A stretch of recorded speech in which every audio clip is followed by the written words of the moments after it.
light, sipping on some syrup, I feel Canadian. City light, I might specify.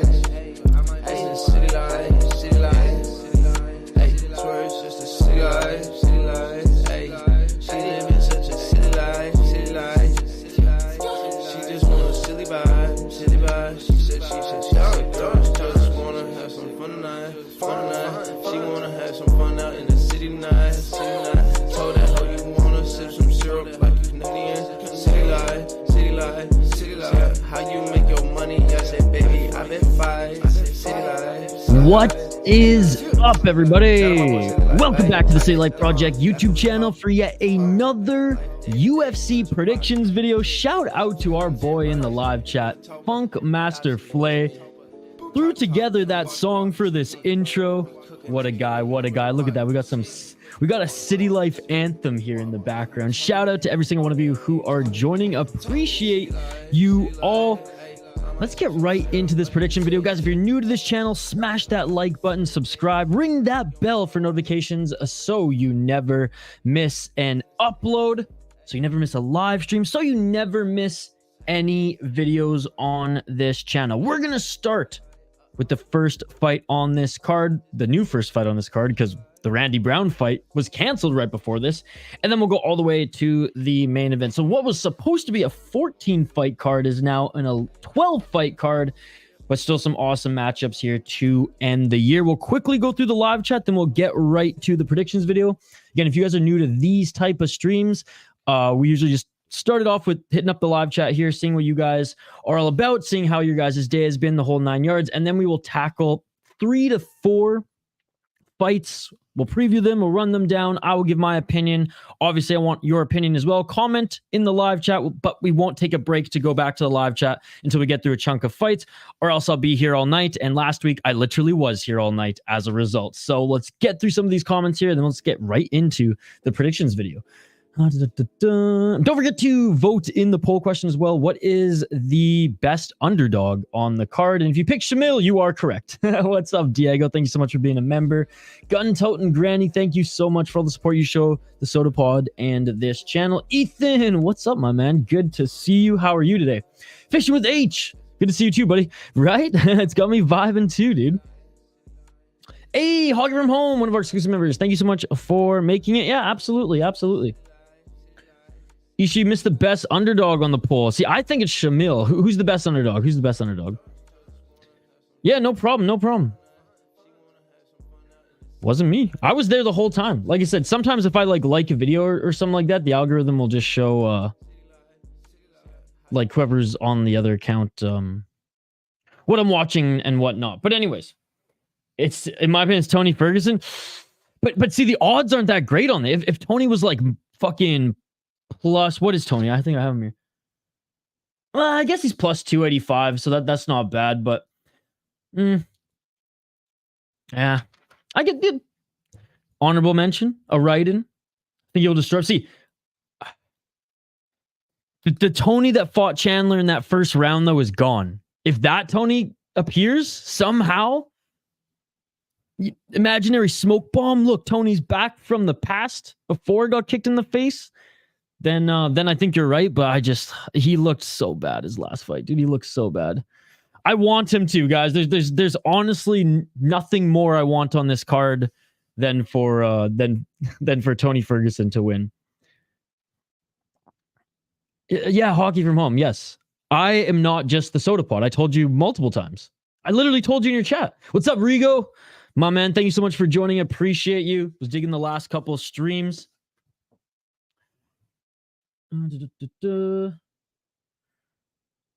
Nice. Yeah, Merry Christmas to everybody here as well. What's up, JL? Never wanting someone to lose so bad and want someone to win so bad. Yes, at least you got the technical difficulties figured out. Who's going to carry the boats and the logs, right? Oh, man. I mean, like I said, if you guys were lucky enough to watch Tony in his prime, it was amazing. It was amazing. Like Izzy and Pereira rivals, but never left the sport. Could have been used though, but someone else. Does it, at the end of the day, does it matter? It gave you an extra view and a like. So there you go. There you go. All right, let's get into this card because this is why you guys are here. You guys are here to see the picks. You guys are here to see the predictions. What is up, Volcan? Good to see you, my man. Another one of our exclusive members here. Look how much green. Look how green the chat here is today. I know there's only like fucking 5 or 6 people, but still, pretty much all of you, or at least half of you. Maybe not half anymore because more people are trickling in. Thank you guys so much for supporting this channel, going above and beyond. And yeah, let's get right to it, guys. Let's get right to it. We'll get to the first 4 predictions, first 4 matchups here, and then we'll get back to the chat. So I will bookmark what was the last comment that came in so I can scroll back up and hear your guys' thoughts as we continue.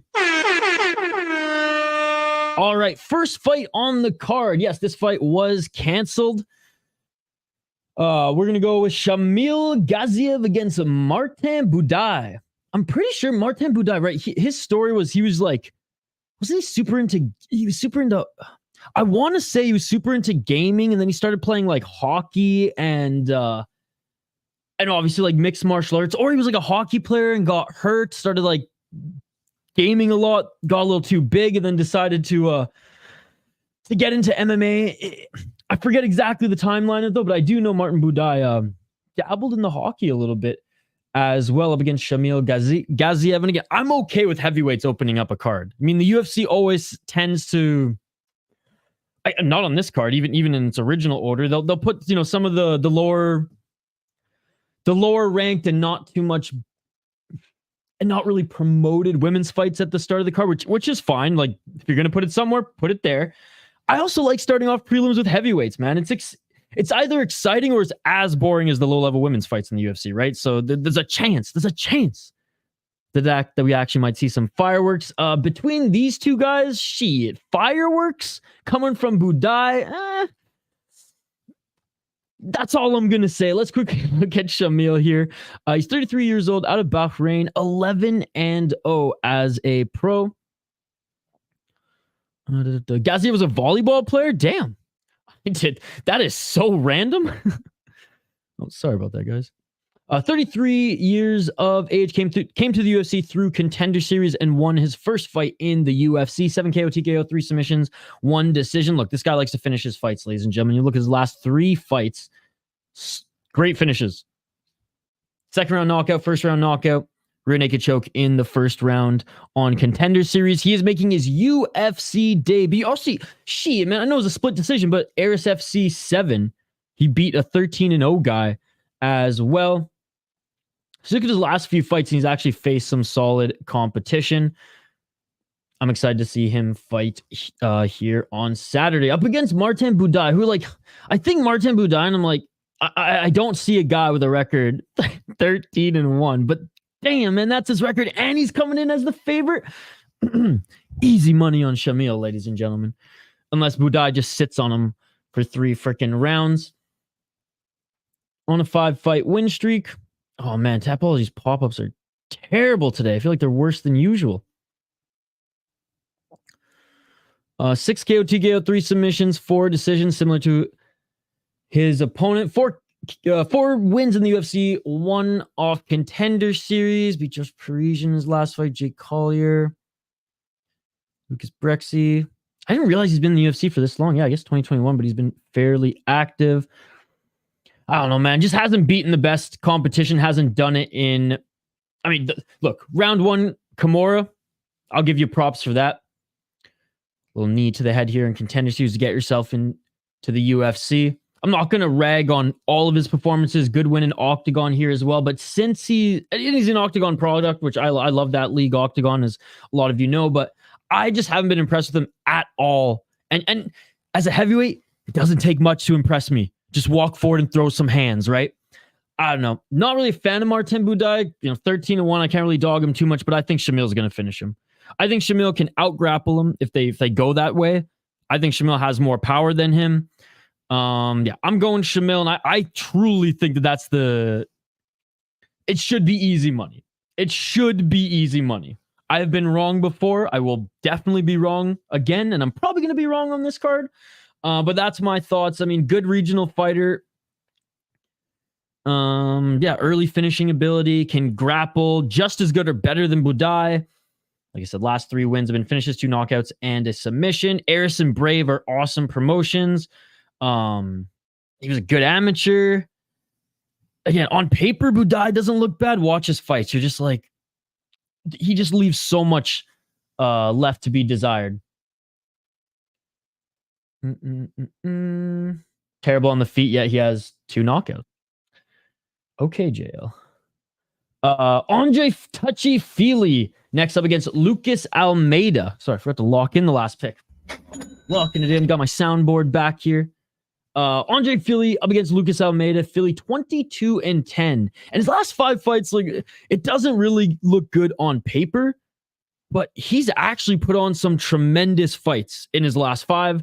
He's the slight favorite at -180 up against Lucas Almeida. 14-2, 3-2 in his last 5. Let's take a look at Andre Fili. 32 years old, Fili 33, so similar in age.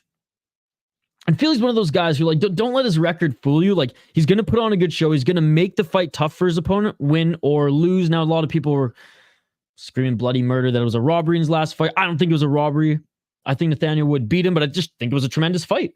9 KOT goes, 3 submissions, 10 decisions. He does have a decent wrestling background, too, for being kind of a lankier, light on his feet, brawling striker. 10-9-1 in the UFC, 3-0 in Gladiator Challenge, and 3-0 in West Coast Fighting Championship. Yeah, lost. I think it was like 100% he lost unanimous to Nathaniel Wood. I just think it was a really good fight. You can lose a unanimous decision and still put on an impressive performance. Beat Bill Algeo split decision. I mean, that arguably could have been a unanimous decision there. Yeah, I got knocked out for Brito. Went the distance with Bryce Mitchell, beat Charles Jourdain. Beat Shimon Morales when he was coming in 11-3. Beat the GOAT.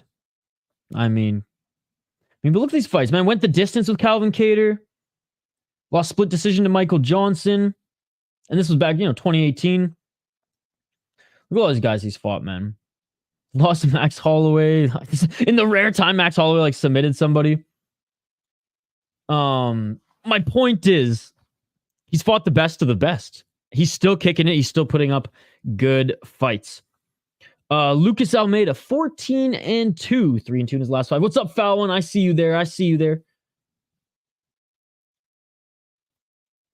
Out of Brazil. 9 KO TKO, 5 submissions, 0 decision. I do like that. I love how he finishes all his opponents. 1-1 in the UFC, and he did not win on Contender Series. A lot of fights canceled 2022 and 2023, as you can see here, even with Andre Fili. But they're going... I'm glad they're going to duke it out now, because it should be a good fight. Lost Pat Sabatini. There's no, like, shame in that. But look, if you want to take that next step, you got to beat those like Pat Sabatini. You got to beat those like Andre Fili. So let's see if you can get past the predominant striker. Beat Trezano, but I'm pretty sure Trezano...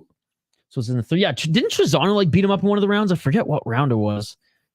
I want to say Trezano was either winning both of the rounds or, like, dominantly won one of the rounds. Trezano, one of the Ultimate Fighter winners. Lost to Daniel Zellhuber, unanimous decision. Zellhuber's coming in as, like, a prospect. What's up, Zionist? Good to see you, buddy. King James as well. Jungle Fight guy. I mean, he's good. He's good. He really is. I mean, look at the streak he went on before he suffered his first loss to the young Daniel Zellhuber. I just think Fili's going to be too much for him, so I'm picking Fili to win at -180. And it really just comes down to being tough as nails, man. Tough as nails, good at, like, pretty good everywhere. His takedown defense is good. He's scrambly. He can get out of some of those offensive grappling positions. He can keep the fight on the feet, and he can force a brawl in the striking department as well. Pretty lanky for his size, too, so he's pretty good at picking apart his opponent on the outside. He's got good cardio, looked better in his last few fights, or looked really good in his last few fights, even his losses. I would say he looked good in his last... obviously, except for the one where he got knocked out. I would say he looked good in his last few fights in certain areas as much or more as Lucas Almeida. Close fight against Wood, but an awesome fight against Nathaniel Wood. If you guys haven't watched it, go watch it back. And he always brings the heat. He always brings the heat. Good striker. Yeah, good, but nothing that stands out is that of Lucas Almeida for me. I mean, despite his finishing ability, but I just don't think he'll be able to get it done against someone as durable and scrappy and tough of Andre Fili. What's up, Eddie Rodriguez? Sucks we lost Ian versus Luque. Yeah, I know, dude. Good to see you, by the way. All right, moving up the card, we have Tagir Ulanbekov against Cody Durden. This is an interesting one. This is an interesting matchup in that the American arguably has the grappling advantage on the Dagestani. And I'm not even kidding. I would say that like Cody Durden, first and foremost, has way better wrestling than his striking. And I think it's better than Ulanbekov. Now, am I saying that Ulanbekov has no grab? Absolutely not. He's from Dagestan, dude. This guy can at least get back up with relative ease, even against a wrestler better than him. I'm just saying, Cody Durden, man, that's his bread and butter. And his striking, if this stays on the feet for most of the fight, might actually not be in his favor, because Ulanbekov, decent striker, good power, hurts his opponents, and is lankier and good at picking his opponents apart on the outside. And I mean, friggin', I know Tim Elliott cheated a bit and was grabbing the gloves in that fight against Ulanbekov, but Tim Elliott was out grappling him, dude. You're telling me that if Tim Elliott's not a bad grappler by any means, but you're telling me that Tim Elliott's going to out grapple you like Cody Durden, who's way more just, I don't know, he just seems like he's got more strength, more power, more farm boy strength. Atlanta, Georgia, let's go. That southern strength, you know? Yeah, this might be a smothering by Cody Durden. He might have to make this a little grimy to win this one. Because if I think it stays on the feet, I think Ulanbekov is just a lot more skilled than him in the striking. But what a run Cody Durden is on right now. And I hate him because whenever I pick against Cody Durden, he wins. I think I might have picked against him in his last 3 fights. Let's take a look here. 32 years old, both of them same age. What's up, bros? Bro Sigma 69. Appreciate you, brother. Thank you so much. So Cody Durden is the underdog. Now, I do think this is a good underdog pick because this could be a pick'em, right? Good underdog pick. 16-4-1, and he's on a run right now. 6 KO TKOs, 5 submissions, 5 decisions. Pretty well-rounded, despite wrestling being his, bread and butter. 5-2-1, 6 in the UFC, which damn good record in the UFC. 6-1-0 in National Fighting Championship, and 2-0 in 864 Fighting Championship. Beat Jake Hadley, beat Charles Jourdain, beat Carlos Mota, beat JP Buys. I mean, Jake Hadley, that was a good win. Charles Jourdain, that's a good win. Carlos Mota, though I haven't really bought into Carlos Mota, and he's lost a couple fights since. I mean, good prospect coming in, I mean, Cody Durden's, he's beat some solid guys, man. Draw with Chris Gutierrez. I know he's fought some boxing matches. I'm just saying, like, against some strikers, especially lankier guys who tend to stay on the outside or in and out style, a little bit more quicker and faster on their feet in MMA. Those are the type of guys who seem to outstrike Cody Durden and give him problems there. And I like what I see of Ulanbekov on the feet. And again, I'm not dogging his wrestling. He's Dagestani, clearly has a really good base. Just what I saw in the Tim Elliott fight. I was like, you know what? Cody Durden can do that to him then for sure. 14-2 as a pro for Tagir. 0 KO TKO, 8 submissions, 6 decisions. 3-1 in the UFC, 4-1 in AMC, 3-0 in Guerrilla Fighting Championship. See, that's what I'm saying. Like, he's from Dagestan. He's got the wrestling. I'm just trying to show that Cody Durden, like, he's damn good. And I think Cody Durden can out-wrestle this particular Dagestani because at the end of the day, like, Ulanbekov is not like, Umar, Usman, or Magomedov, right? Like, he's a step down on the Dagestani UFC prospect list or up-and-comers, if you want to call them that. But again, I'm not trying to disrespect him, and proof's in the pudding that he does have those skills. But up against Cody Durden, I think it's going to either be a great scrambling match. Cody Durden might make it boring and continue to land big strikes in more of the dominant positions, or Ulanbekov gets back up to his feet multiple times and tries to get some strikes there as well. I just don't think he will be the one going for the submission. I think if Ulanbekov is on the offense predominantly, it will be in the striking department. But that's just me. He beat Nate Maness, like he said, lost to Tim Elliott there. Alan Nascimento, one split decision, but regardless, like Alan Nascimento's that's not an easy fight. He's beaten some great guys on the regional scene as well. 15-2, and he was 9-1, 14-3. Actually, doesn't have a padded resume, man. 8-1 guy when he's 4-0, 4-2. I really like his resume. I liked his development. I was obviously rooting for Tim Elliott when they fought, but yeah, I saw the glove grabs as well. Grabs as well. Who am I picking on this one? God damn, I can't believe him. You know, I have to pick against Cody Durden because I want to see him win again. I want to see him go on a 5-fight win streak, and if I pick against Cody Durden, he tends to win. So we're going with Ulanbekov. All right, moving up the card, then we'll get back to the live chat here for a bit, guys. Again, we are going to fire through this one. I know I said that last time, but we've had a couple of last streams have been very long, which has been awesome. But like, I quite frankly, it's almost 10 o'clock. I got shit to do. I actually want to get some videos out before the weekend. Before one of them in particular is no longer timely, because that Road FC event where Buddy got soy sauced in the face at the press conference, way better press conference than the UFC one. Buddy at Road FC, fucking hand of soy sauce in Buddy's face. Oh my goodness. Oh my God. I got to post that video. All right. Before we get back to the comments here, we have a light heavyweight fight. And honestly, every time Justin, is it Jacoby? Dustin Jacoby. Every time he fights, I'm there. I'm excited to watch. I love Dustin Jacoby. Such a good kickboxer. Second run in the UFC and made so many improvements in MMA. Like he came into the UFC, then went to Glory, then came back to the UFC and has been absolutely dominant.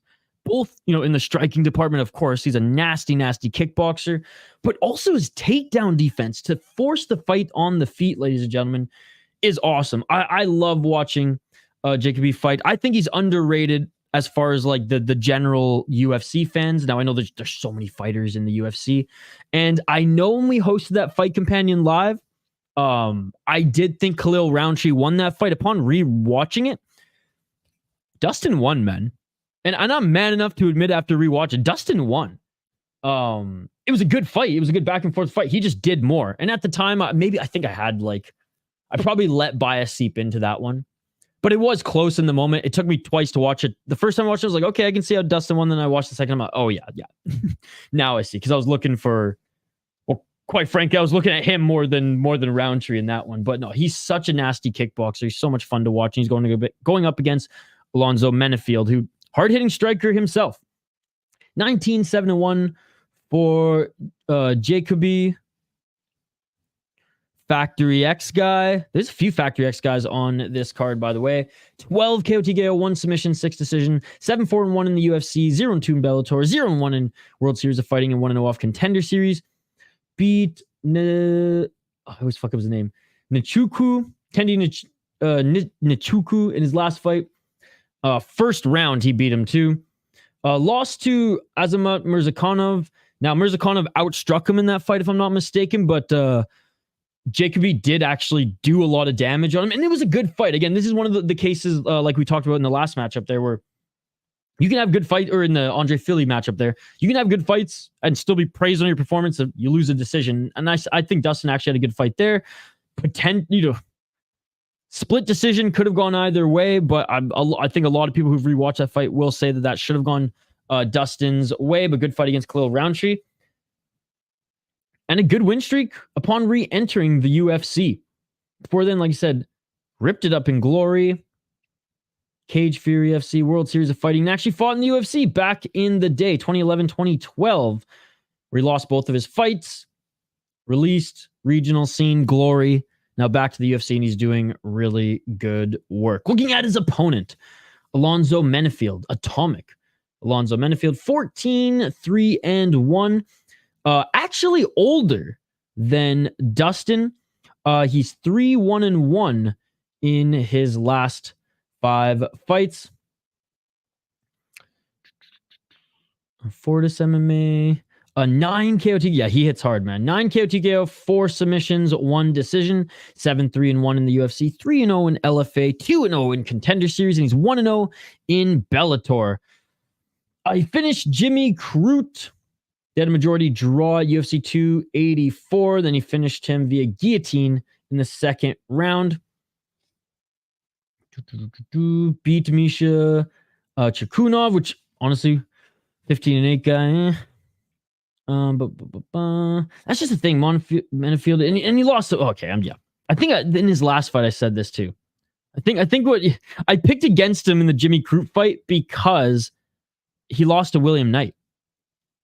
He lost to William Knight and he couldn't put out old man or Ed Herman. Now Ed Herman, if Ed actually watches this channel, then shout out to you, Ed, because we've actually like connected on. It was either Twitter or when I was using Instagram.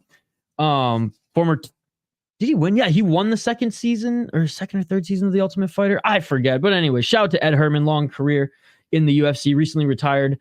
Man, he went a decision with Ed Herman in 2021. Like, I'm sorry. Like, come on. I know Ed's a tough guy, but at this stage in his career, you got to finish your opponent there. Lost to William Knight. I mean, enough said, right? Enough said. You lose to William Knight, you should be cut from the UFC. You should be forced to never fight mixed martial arts again. And you should be never allowed to even look at another UFC fighter out of shame. Okay? So I'm not even going to go through the rest of his... I'm going Jacoby. He lost to William Knight. Enough said. It's over. Do not pick him to win. Next pick. Actually, no, let's get back to the live chat here.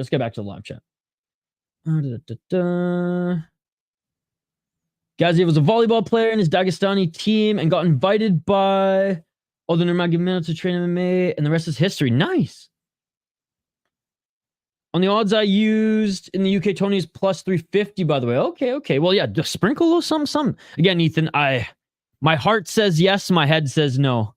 You're right, bro. Easy money on Gaziev. I got about a unit on him, plus 150. No hate, but Shamil is terrible on the feet. He's sloppy when you face that guy in Eris. That was a tough fight, though, JL. That's the thing, like that, like it was a split decision back and forth, and the guy he fought was 13-1, like I said. So like it was a little sloppy. Most heavyweight MMA is sloppy. I won't say he's like the greatest heavyweight of all time. He's not even close, right? And I don't think I put him on that sort of pedestal. I'm saying against Buday, it seems like a lock. And the guy he faced in Eris, and you know what? Check out some of the other MMA channels breakdowns. Because I listen to a bunch of them before I formulate my own. Like I write my list out, then I listen to like a few of my favorites who do breakdowns, and I kind of just to see where their eyes, where their brains are at, right? And sometimes it's like, oh, you know what? I didn't see that. And sometimes I'm like, oh, they missed something I saw. So anyways, long and the short of it, jail, every single one of them pointed out how that fight was actually a positive for him, not a negative that you're pointing out, in that like he faced a guy who was clearly way better than him and still snaked out the win. It's good to see you, Zionist, as always. Sounds like it was a fun press conference. Colby, you know what? Colby was going scorched earth on this one. He went after Thompson. The only two he didn't go after was Royval and Pantoja, I think. I don't think he said anything about Paddy. Him and Tony went at it for a bit, and then they ended up just saying America together, which, hey, it ended well. Very few heavyweight dad bods are elite strikers, and usually just swang and bang. Absolutely. Even Stubbs would beat Buday. Even JL would beat Buday, let's be honest. And Eddie, it's great to see you, buddy. I did right before I fired up the stream. I think it was very typical Colby Covington, and also the fact that I think he ramped it up a little bit more with the costume and everything. I think this might be his last swan song. I think if he loses, that's it. And he'll be remembered, like, and he's going out with a bang. That's what I think. If he wins, obviously you'll probably have to defend, and then when he loses it, he'll retire. So that's what I think. I think if Colby loses this, he's going to retire. And I know people were talking about that going into this fight. Based on just like his performance at that press conference, I think that it's pushed me further to believe that. But yes, it does suck we lost that fight. Hopefully we get it back in February. Touchy-feely's well run. Win or lose, I always like watching him fight. Heavyweight and middleweight are just garbage, absolute garbage divisions right now in the UFC. Damn, I had no idea Fili was fighting tomorrow. The prelims are low-key fire. Yeah, dude, the prelims are awesome. I mean, look what the first fight was going to be. Now, I know, what's his name? The karate... Yeah, Muslim Salikov. Now, I know he's getting old, but he's usually fun to watch. And Randy Brown, like, that was going to be a fun striking match. That was going to be a fun striking match for sure. Like, why is this card so, like, or sorry, why is this fight, like, so far up the prelims? Indeed, it's a medium level in Gaziev versus a low level in Buday, but I think Buday lost to Bryce and robbed him. Thank you so much, bro. Appreciate you.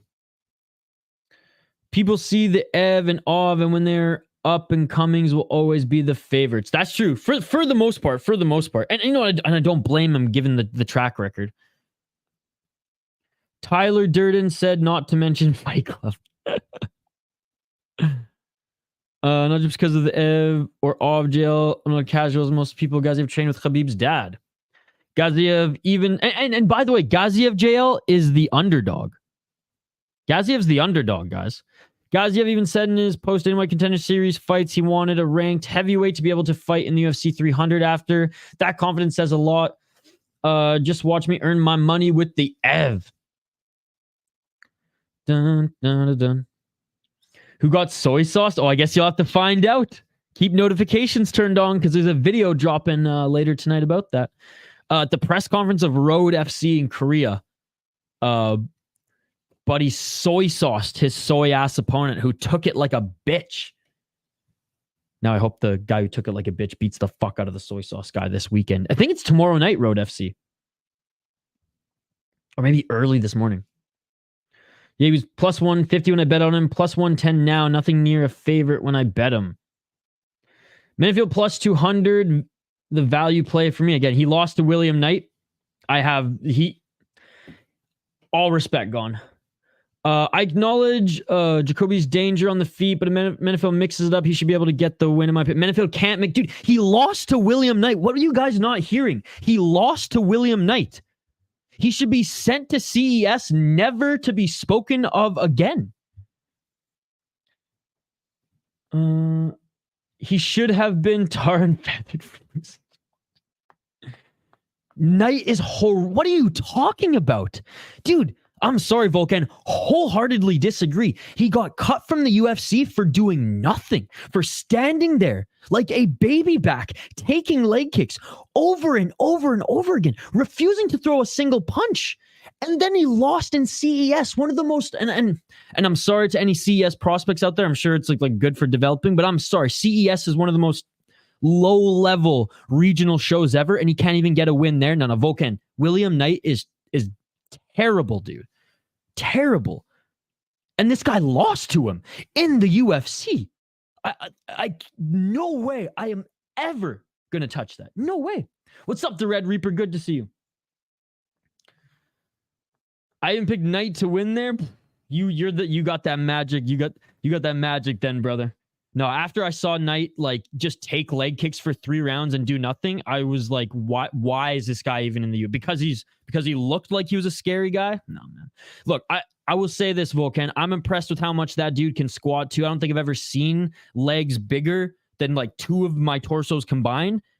And you know, I don't rip on fighters too much, man, but that was like a waste of my time.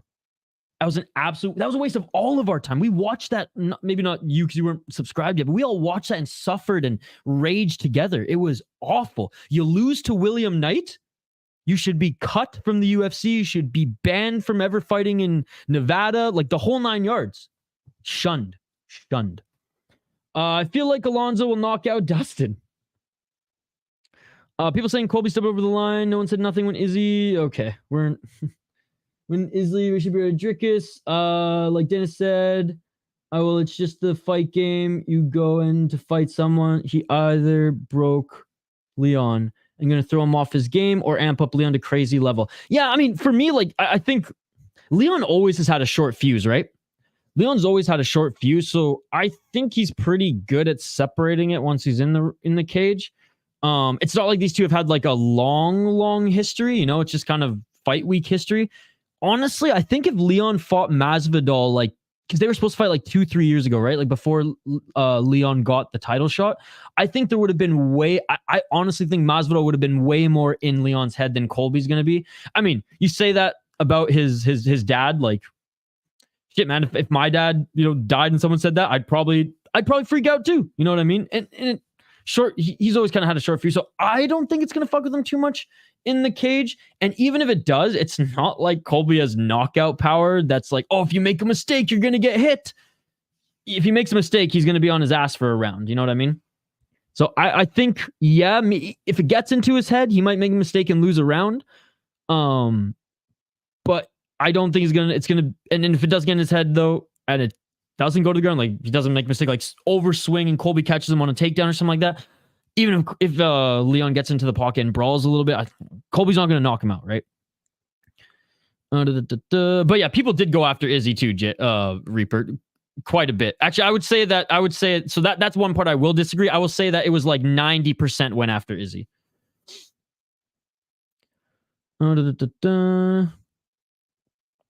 Thompson looked or took it well and just laughed without Colby. Would have been terrible. Don't hate, he did it well. I like Stephen Thompson, man. I like Stephen Thompson. I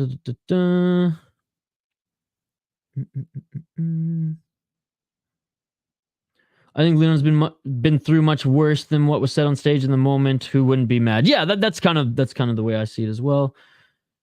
I guess Hall not fighting, Colby's like, again, I just don't understand why people are surprised. I just don't understand, like, have you guys, like, you guys aren't casuals. Don't act like that. I'm not just saying this to the chat. I'm saying this to everybody. Like, you guys aren't casuals, especially those who follow us. You guys aren't casuals. Don't be surprised that Colby has antics at a press conference. It's hilarious to me that the MMA community freaks out whenever Colby does anything. It's like, guys, this is almost 10 years, right? At least 8. It's like 8 years since he fought Maya, dude. I don't know. It's very funny that people are like, "Oh my god, this is great." Did you guys not expect this? Like, are you not used to this? I don't know. It's that part's comical to me. Did the Josh Emmett fight get canceled? Come on, man. Don't tell me that stuff if it's not true right now, because I'm not. We're doing a breakdown here, so as far as I know, the fight's not canceled. What's Tapology predictions on which one? He's like 5-1 in the UFC, so you're saying those are the 5 people you won against are good. What the fuck is a baby back? Baby back, bitch. What's up, Zek? Maybe Knight was betting against himself. Maybe. Well, that makes, you know what? Then I hate him even more. You know what? Then I hate him even more. William Knight's one of the worst fighters and most untalented fighters ever to get the UFC. Big for nothing. Dustin Jacoby is good though. Last day of my first aid course. Let's go, buddy.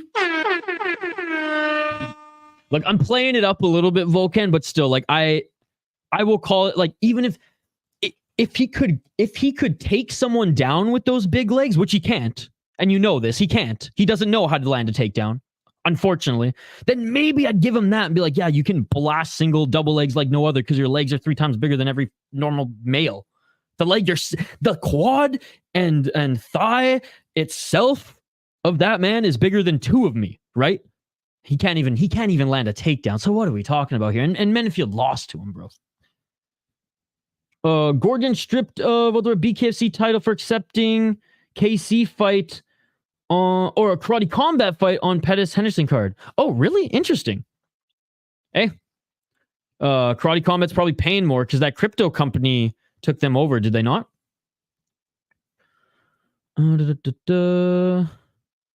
Yeah, again, JL, no one here is surprised. We've known this forever, right? Like that's no surprise. 7 levels of hell to visit Leon's dad. Harsh, yeah. I think Leon's team knows him to calm him down. Yeah, again. I've seen worse from Cole. I've seen like Colby was making fun of the I forget his name off the top of my head. The former owner of the Black Zillions who passed away, and he was ripping on him to Usman, right? Like this isn't new. Again, JL, this isn't new. That's why I'm so surprised MMA fans are freaking out right now. Oh my God, Colby said some shit at a press conference. Guys, it's been 8 years of this. Yeah, Emmett fight's still on. Celebrate with this card. Let's go, buddy. Well, we have a full day on Saturday of fights, man. Honestly, this weekend is so big that like I wish there were 3 of me, especially Friday. Friday, LFA, Cage Fury FC.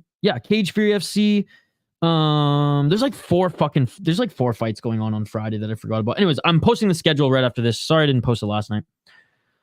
Yeah, he isn't the best fighter, I agree, but I think Jacoby isn't either. Just a little bit going. I disagree there. I think Jacoby's takedown defense is incredible. And that's one of the things. I think he's one of the most underrated light heavyweights in the division, personally. I think he's one of the most underrated light heavyweights in the division. Volkan, how many times has he been taken to the ground easily? And if he gets taken to the ground easily, how many times does he pop back up?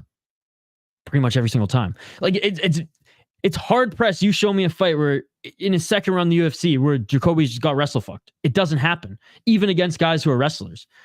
He's not a good wrestler. He's not a good grappler, but he's good at keeping the fight where it needs to be. And if you want to get in the clinch with him, you are going to get cut with an elbow, right? He's nasty, man. I think he's underrated. Go watch some more of his fights. I think he's underrated in your eyes. Against Menifield, again, Menifield lost to William Knight. Menifield's like a 0-15 fighter in my eyes. You lose to William Knight, you become a 0-15 fighter, right? So I have the utmost confidence that Jacoby's going to beat this guy. We going in order, fights for the picks. Yes, sir. Never seen the girls fight, but Lipski is pretty. So good luck, Lipski. When do you think people will understand? Maybe Colby says it's an act as a shield. I don't think it's a shield at all. He's playing it up to sell pay-per-views and become famous. You know, we don't all have to agree with everything he says. We don't even have to like it. But at the end of the day, he's playing the game. He's getting paid. He's fighting for a title, and he's fighting for a title because of his character. And I'm not disregarding his fighting skills, but like, let's be honest. There's those in the welterweight division who've grinded the last few years. Colby's fought 3 times in the last 3 years, right? How many times Jacoby fought good wrestlers? We just went through his up and down his resume, buddy. Vladimir Zakhanov and lost convincingly. Man, I'm telling you. You lose to William Knight. Not only that, you should be deported. Like, you should not be ever allowed to fight in this country ever again. Okay, maybe that's too far. Azamat schooled him for 2 rounds. I don't know. I just, fair enough. He goes against a good wrestler. Maybe they beat him. But you're telling me that Menifield's a good wrestler? I'm sorry. This is the first time we're like, I have no idea what you're smoking. This is the first time that I think we're really at odds. He lost to William Knight, Volkan. Like, that should do it, brother. That should just solidify it. It's over. You know what I mean? Colby talked about Usman's dad. Yeah, we all watched it. Leon should be happy Colby said that because he puts money in his pocket. That is true. Well, I don't think he should be happy that he said that. But he's 5-1 in the UFC. Dude, he's so... William Knight's 5-1 in the UFC? Dude, William Knight is so bad. Like, I have no idea what you see in him. I really don't. I have no idea what you see in him. No idea what you see in William Knight. One of the worst fighters of all time. Last time Colby brought up a father, he got his jaw broken. Yeah, that's true.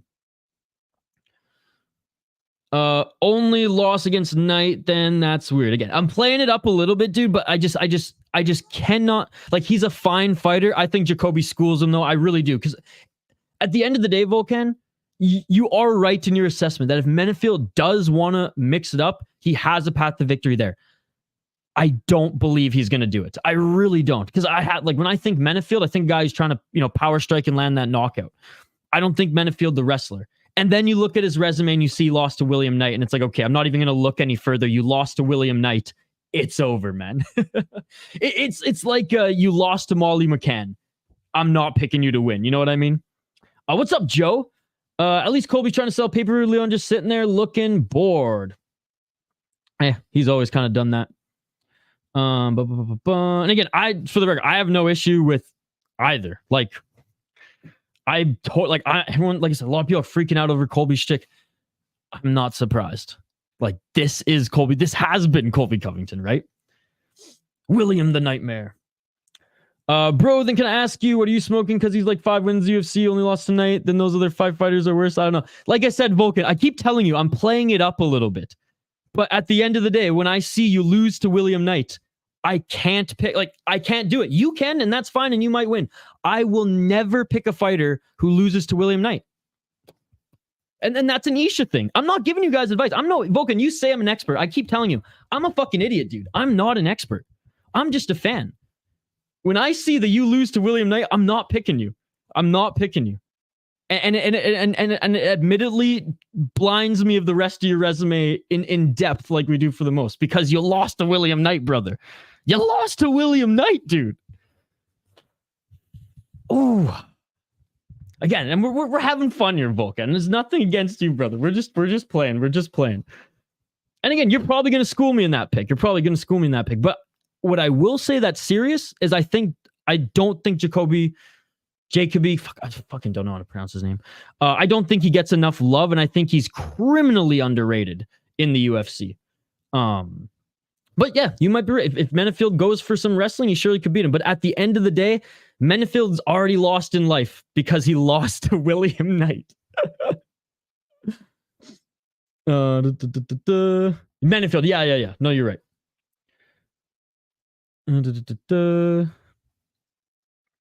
I give you Knight is not that great. I think you are an expert in your own respect, bro. You have some good takes for sure. Oh, I appreciate it. No, but for me, Vulcan, when people ask me what the 2 worst fights in the UFC were, it's that, or the 2 worst fights that I've ever seen, and that I want time back, living time back.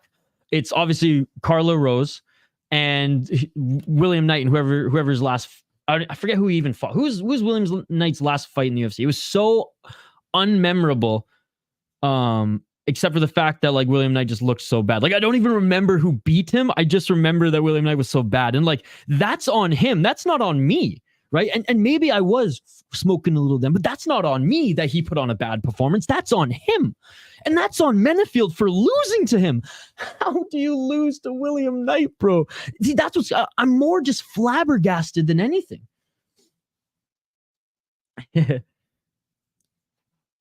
And you know what? I hope if he is going through a hard time, he gets help and he gets back on track, gets healthy and everything. If I bet 20 on Tony, am I a crackhead? No, we have someone in the live chat who bet on Tony. I have a feeling. But yeah, no, we're all good, Vulcan. We're all good. And you're probably gonna, again, that one, you might even win that one. But let's see. And you know what? If you do win, that's some good money because Jacoby's minus 240.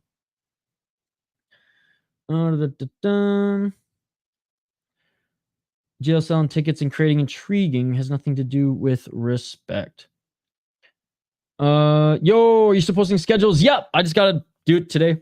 Shane, honestly, buddy, I've been so busy with work, man. I've been trying. I'm trying, Shane. I'm trying my best, buddy. That's the way you interpret it. There's nothing wrong with that. Alonzo's going to win. Deal with it. I'll deal with it. I'm just saying he lost to William Knight. We can ridicule him for the rest of time because of that point in particular. I know I'm digging into this, but you guys didn't see that.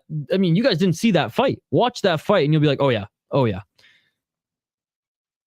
What's up, Le Capper? Stephen Thompson could definitely win this fight by KO. If he lands one of those clean kicks right to the head, maybe one to the body, oof, and then one right to the head. Good to see you, buddy. Thank you so much for dropping by. No, that's at the end of the show. No, you can win as well. I said that Menifield was the value player just because I'm not that high on Jacoby, but let's see. At those odds, that is a good value play. Tony does have sharp elbows and comes out strong with his past first rounds. He has a chance to slice up Paddy. Again, if the Tony that showed up in the first round against Chandler shows up for this fight, then, then my eyes will widen. It's just, what have you done for me lately? Was a 6-fight losing streak. Looked bad in the last 2. It's just like, man.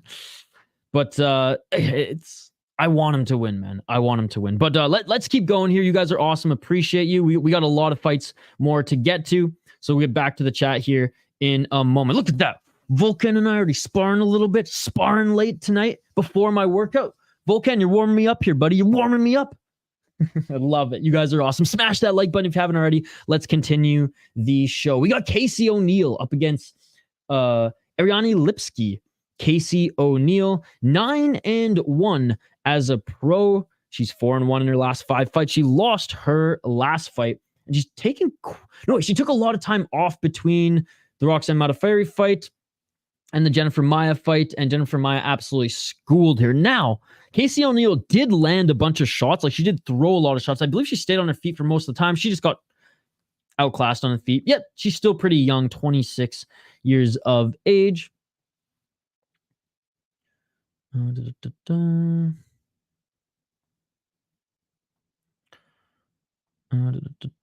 she changed out 10th Planet Extreme Couture. 3 KO TKO, 2 submissions, 4 decisions, 4-1 in the UFC, 4-0 in Eternal. Oops, why did I click back there? Oh my goodness. There we go. Like I said, lost to Jennifer Maia. Jennifer Maia's, she's a veteran, man, and she's pretty good. She's pretty good. So like that's a no shame in losing to Jennifer Maia, especially coming off a big layoff. I mean, beat Roxanne Modafferi. I don't know how that was a split decision, given that she absolutely schooled her. Beat Shevchenko's sister, Antonina. Beat 7-1 Laura Fritzen. I don't know anything about Laura Fritzen. She's 7-1. I'm guessing she crushed a bunch of cans too. 4-4 Shanna Dobson. On paper, not a bad record, and I know the UFC was excited to sign her out of Eternal. I just think she hasn't taken that step up in competition yet. Talks a big game. She's got to show it up against bigger competition, and she had that opportunity against Maia and fumbled the bag. Going up against someone who's I don't think is as talented or as challenging as that of a Jennifer Maia, but still a girl who can throw them. Ariane Lipski, the queen of violence, 16-8 as a pro. She is 3-2 in her last 5. On a 2-fight win streak. She's the slight underdog at plus 175. She's 29 years of age and she's out of Brazil. But like I said, 16-8 as a pro. Training at a King's MMA, which is a good gym. As of late, not a lot of success. I mean, Giga's out of there. Benil's out of there. Anyways. I think Vittoria's out of Kings as well. 6 KO TKO, 3 submissions, 7 decisions, 5-5 in the UFC. I like the 6 KO TKOs. 5-0 in KSW, and she actually fought some decent competition back in KSW. The only thing about her is, yeah, she's on 2-fight win streak, but split decision against Melissa Gatto. Unanimous and kind of boring fight against JJ Aldrich. Got knocked out against Cachoeira. Beat Mandy Bohm, who that's a pretty good win. And again, on paper, as of late anyways, not bad. Not bad. But she lost to Molly McCann. She lost to Molly McCann, so I can't pick her. Oh, it's the same. It's the same with the William Knight situation, guys. How can I pick someone who lost to Molly McCann? But then with Casey, how can I pick someone who won a split decision against Roxanne Modafferi in Roxanne Modafferi's last fight? This one's tough. This is like picking out of the two. This is like picking. This is like picking the last good sweater on the shelf at the Goodwill store. This is like getting the last piece of bread, the last piece of French bread with just like a bunch of shitty ass crust on the back. Ugh. Ariane Lipski. Fuck it. We'll go with the underdog. They both terrible performances, terrible showings.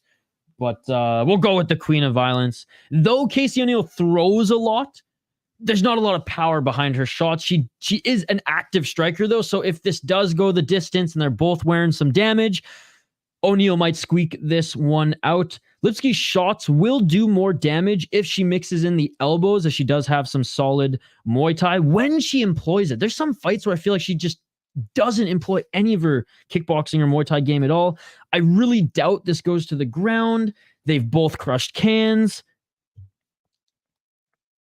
And it's, again, on paper, it doesn't look like they've crushed cans, but do a little bit of diving. And again, I didn't admittedly do too much. Clicked through a few of them and was like, okay.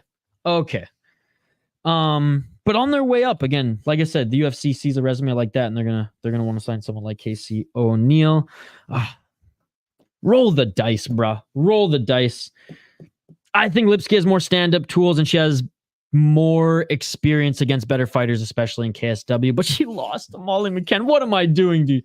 Okay, she lost to Molly McCann, but Casey O'Neill split decision. Roxanne Modafferi. Although I do think she ragdolled Roxanne Modafferi. I don't know. I'm talking myself out of this one, though. No, we're going with Lipski. Fuck it. Moving on. That took way too much time. Again, at the end of the day, that one for me is a dice roll, guys. I really don't. I'm not confident in my pick on that one. Casey O'Neill could 100% squeeze that one out.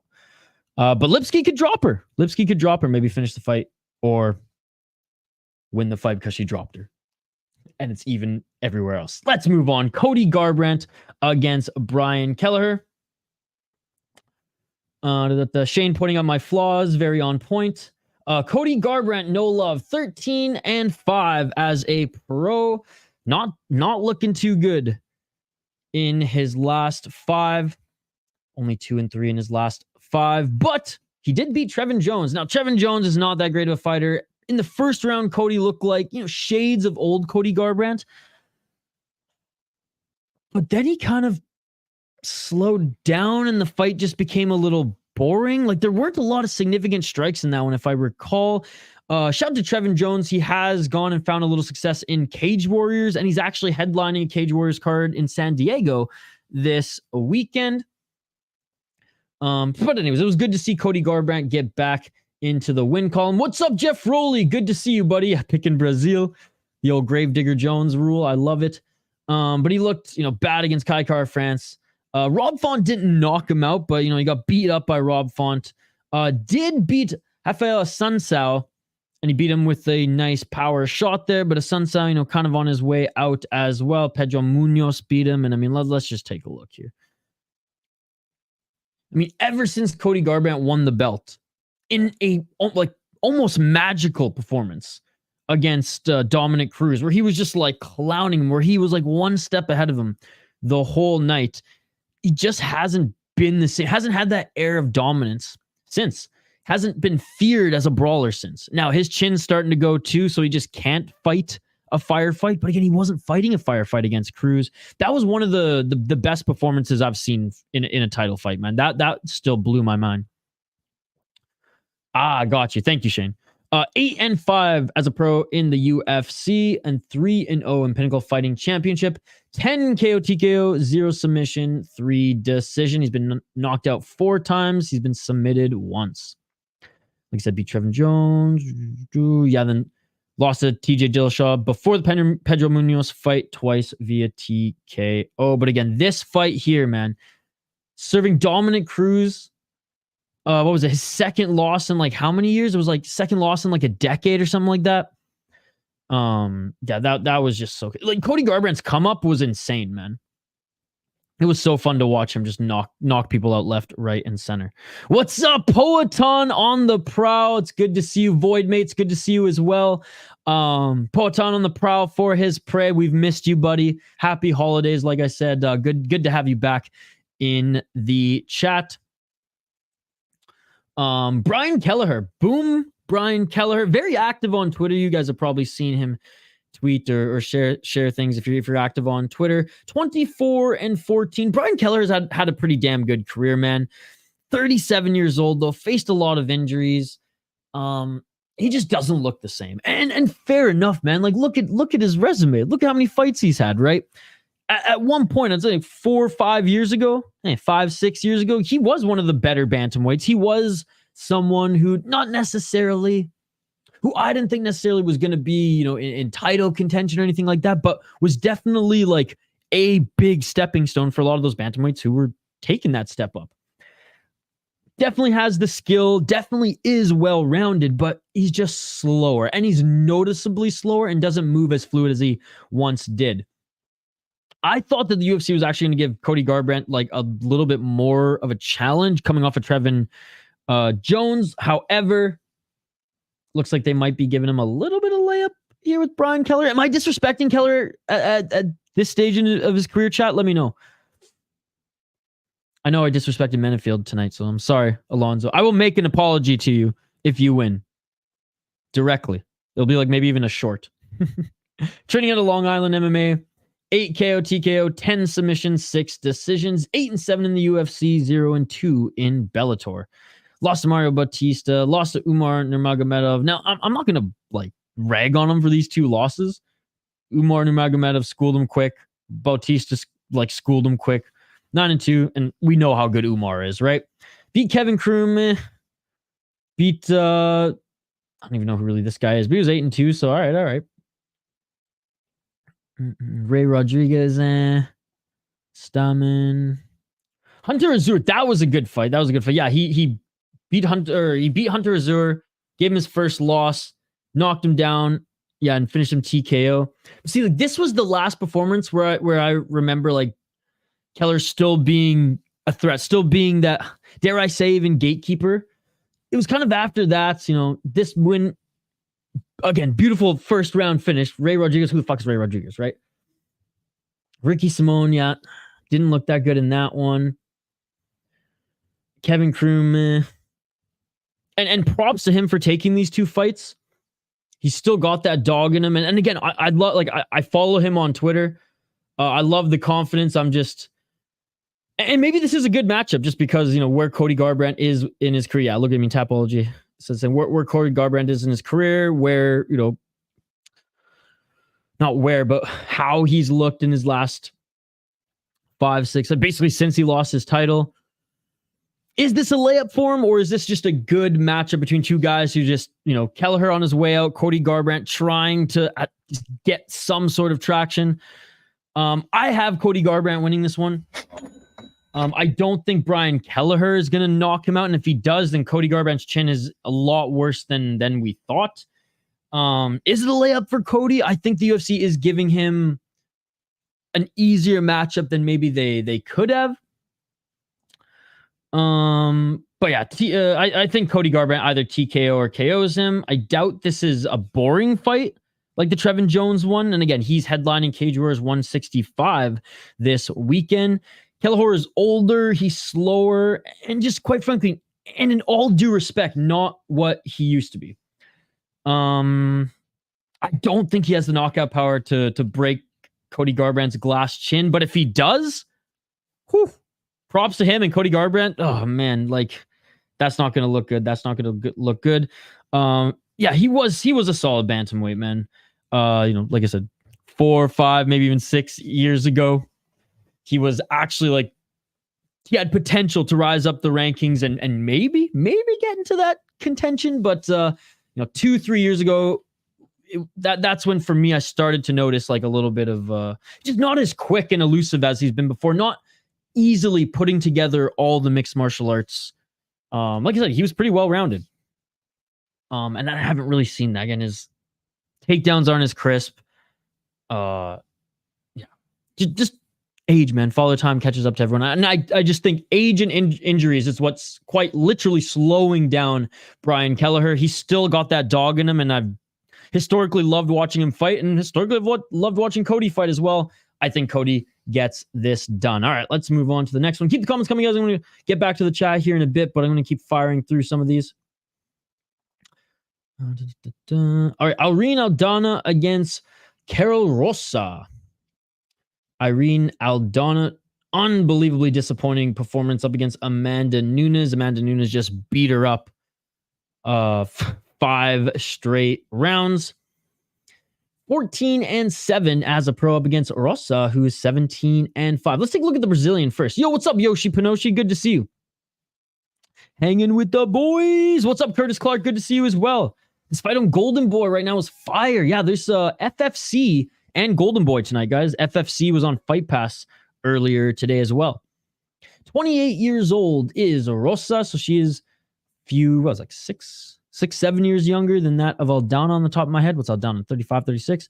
4 KO TKO, 2 submissions, 11 decisions, 6-2 in the UFC. Nice resume in the UFC.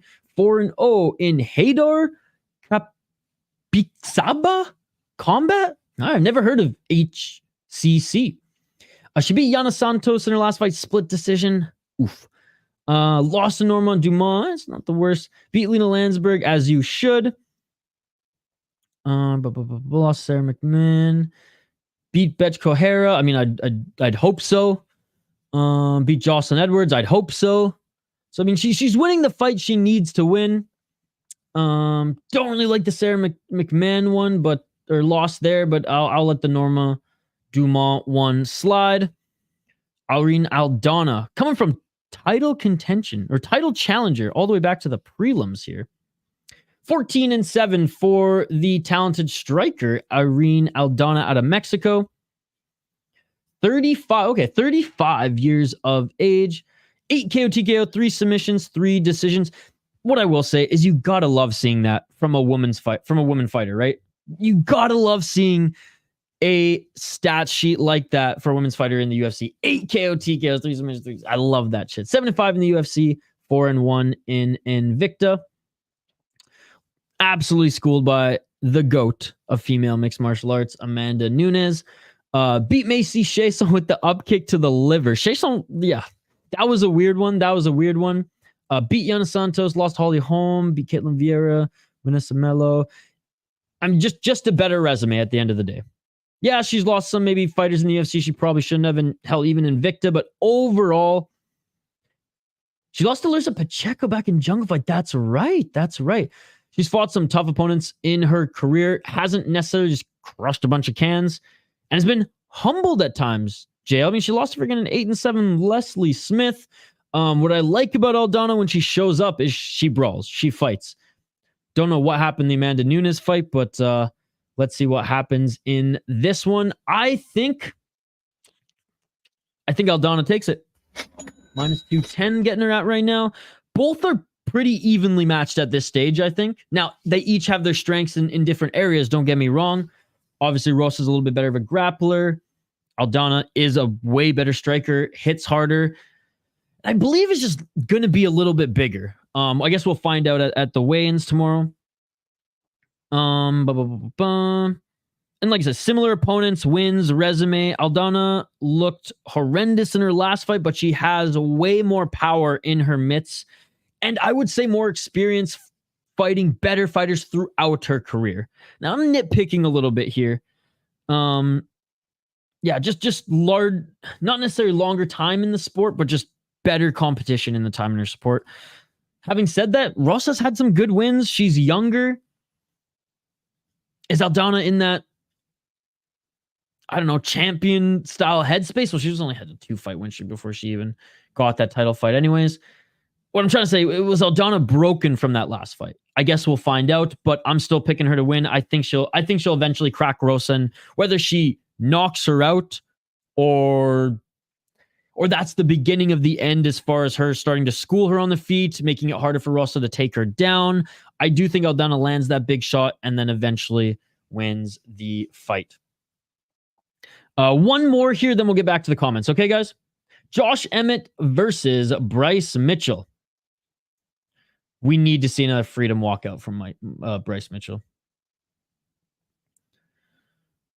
Somewhere chemo is just, Josh Emmett, 18-4 as a pro, going up against thug nasty Bryce Mitchell. Is anyone a fan of Bryce Mitchell's music? You guys listen to his rap songs? 16-1 as a pro, suffered his first loss to Ilia Topuria, but got right back on the winning ways with a great win against Dan Ige. A fight where Dan Ige did give him trouble early in the fight. Bryce Mitchell was able to adjust, continue to take Ige to the ground, submission attempts, and actually employ some very, very good striking. Mostly in the ground and pound department, because Ige obviously just is a better boxer than him. But what I loved about Bryce Mitchell in that fight was he made very, very good adjustments on the fly. He is the slight favorite at minus 175 going up against the former title challenger, Josh Emmett. He lost to Rodriguez. What's up, Andrew? Great to see you, brother. How are you? And he lost to Ilia Topuria after that. Hank the Tank, good to see you, my man.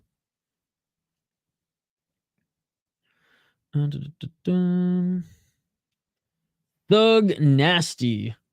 0 KO TKOs, 9 submissions, 7 decisions, 7-1 in the UFC, 2-0 in the World Series of Fighting. Great to hear, Andrew. Great to hear. You got big plans this weekend, Andrew? 7-1 in the UFC, like I said, 2-0 in World Series of Fighting, beat Dan Ige. And that was a good fight. Lost Ilia Topuria, and before that went undefeated. Beat Edson Barbosa, which, man, given how Edson Barbosa still looks good, right? Still looks good. I mean, his last 2 fights, are you freaking kidding me? This win has aged very, very well, even against an older Edson Barbosa. Again, took Andre Fili to a decision. Beat Charles Rosa. Charles Rosa was 12-3. Like, I love Bryce Mitchell's resume on the come up. I love Bobby Moffitt was 13-3. Tyler Diamond was 9-0. I mean, he lost to Brad Katona, but has honestly had a better UFC career than Brad Katona, going on an unbelievable win streak before. And that was the exhibition, right? So he was still undefeated as a pro. Yeah, Thug Nasty, man. Thug Nasty. Hard opponent here, though, in that of a Josh Emmett, 38 years old. Lost his last 2, 18-4. Hasn't really seemed to to lose a step, I should say. I mean, Topuria's a motherfucker, and Topuria beat him. Yair Rodriguez too. I just don't think that was a good matchup for that of a Josh Emmett. Though he does get knocked down, I don't consider Josh Emmett to have like a bad chin. You know what I mean? Because he gets right back up for the most part. Sometimes gets schooled after, but I think it's just mostly his weight cut, which is the reason why he gets depleted a little bit. But he's short. That's the thing, because I don't think he could fight up a weight class. But anyways, 6 KO TKO, 2 submissions, 10 decision. And this is coming from a former wrestler, alpha male, basically, as they do, scout wrestlers and got him to fall in love and tighten up his striking. 9-4 in the UFC, 7-0 in West Coast Fighting Championship. Lost to Ilia Topuria, Yair Rodriguez. He was supposed to fight Giga Chikadze, so it is important to note that Bryce Mitchell is taking this fight on short notice. Beat Calvin Kattar, what a win. Beat Dan Ige, what a win. Beat Shane Burgos, man. And I know that's not really aging well right now, given how poor Shane Burgos has performed in the PFL. But we're talking about UFC Shane Burgos. Beat Michael Johnson. I mean, man, he's got some good names on his resume. Scott Holtzman. Man, this one's tough. Because of the circumstances around it. Josh Emmett preparing for someone who's going to blast kicks and strikes, now going up against a guy who's going to try to get those underhooks and drag him to the ground, or long the short of it, someone who's not going to stand there and bang, despite him being a thug. This one's fucking tough, man. Because it's not like Bryce Mitchell has a bad chin, but Josh Emmett has power. He's going to knock you down at least if he connects clean. But I think Mitchell, God, he's got good fight IQ, man. He's good at adjusting. And if it's not him, he's good at listening to his damn coaches who tell him what to do. So, oh, man. This one I think I'm going to be burned on, but I'm going Thug Nasty. I'm going Bryce Mitchell as the favorite here on short notice, but Emmett was preparing for a striker. I think Emmett's still a good underdog at plus 140 here, because it only takes one of those big overhands from Emmett to crack you fall down, and then Emmett's wrestling comes into play. Mitchell's not going to play with fire and strike the whole time. I think it will be tougher than he expects to take Emmett to the ground. overall, clearly I'm predicting that he does and he gets it done. So we're going with Thug Nasty. All right, let's get back to the comments for a bit here, guys. I know I missed a ton of them, so I'm going to scroll up here. Casey's going to dominate the Brazilian. And no problem, bro. I like the positive back and forth, learning from it as well. Just if insults don't happen, that's all good for me. Oh, you know I'm never going to insult you, dude. And that's why I prefaced it with saying, like, I'm playing it up a little bit. I got no reason to insult you. I respect you too much. And like I said, you're a huge supporter of the channel. But I clearly had some unresolved issues from that fight.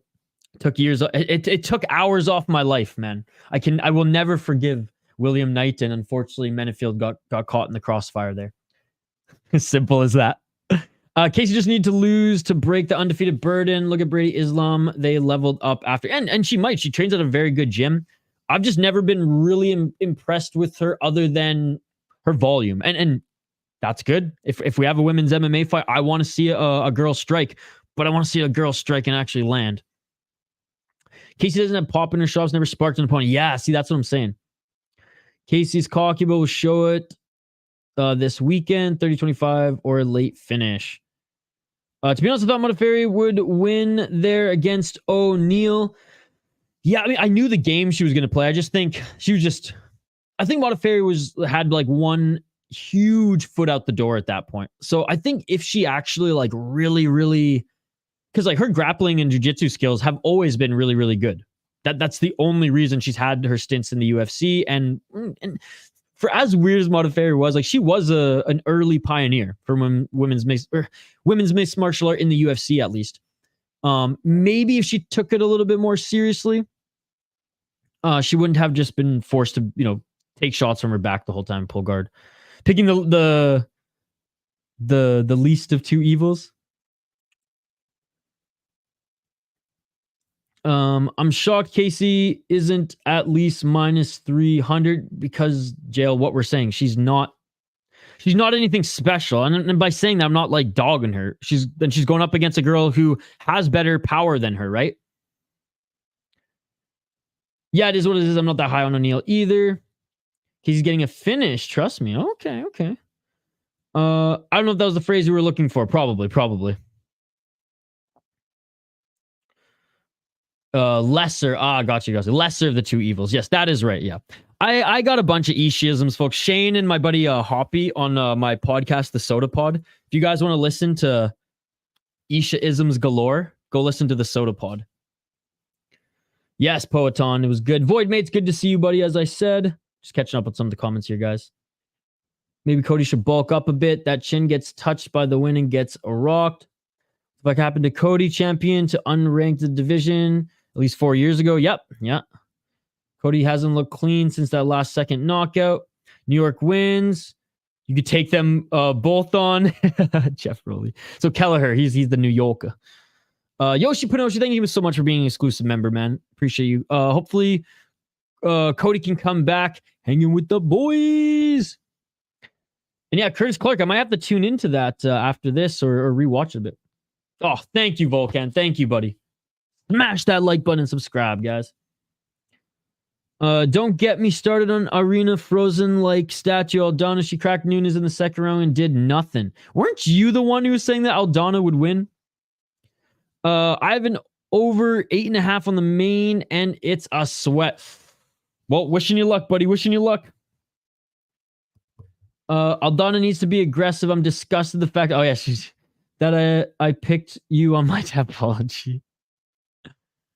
I want Rosa. I am in like. Aldana better clean up her motivation. What the fuck was that? She better bring that anger out this time around. Yeah, no, I want to see that too, man. Rosa hasn't fought anyone. With that being said, Rosa needs to shake her up and kick her ass to 125. She needs to do that she needs to do a lot to get that belt again. Yeah, I don't think Aldana is ever gonna get a title shot again. Colby's officially snapped. Like I said, I think Colby's took it up just a notch, and it wasn't too much. I think he turned it up a notch because I think this might be his last swan song. I think if Colby loses, he's probably going to retire. And if he wins, he'll defend the belt, and until he loses, then he'll retire. So I think he's going out with a bang. And I have no issue with that. Do I agree with everything he says all the time? No. But he got a reaction out of Leon as low blow as it was. And I only say low blow because just like I would react that way too. Someone said that about my father. So did the UFC match anyone up with Luque? No, they officially said he's not fighting. That came out yesterday, guys. Officially, he's not fighting. The UFC came out with that yesterday. He's officially been pulled from the card. There is no replacement. Does the UFC match anyone up with Luque? So Holland said he asked his wife and said he was dead. Yeah, so Holland threw his name into the hat. I mean, at the end of the day, the Salikov, aren't they in the same weight class? Aren't they welterweight? Salikov could fight Luque, no? But again, they have to agree to it. So glad you're doing good, Andrew. I'm doing good, Andrew. Just doing a predictions video, hanging out with you beautiful folks here tonight. Josh seems like a boring slapjack type of guy, but we got Freedom on the other side. I'm torn. Emmett embarrassed me this year picking him to beat Yair and Ilya.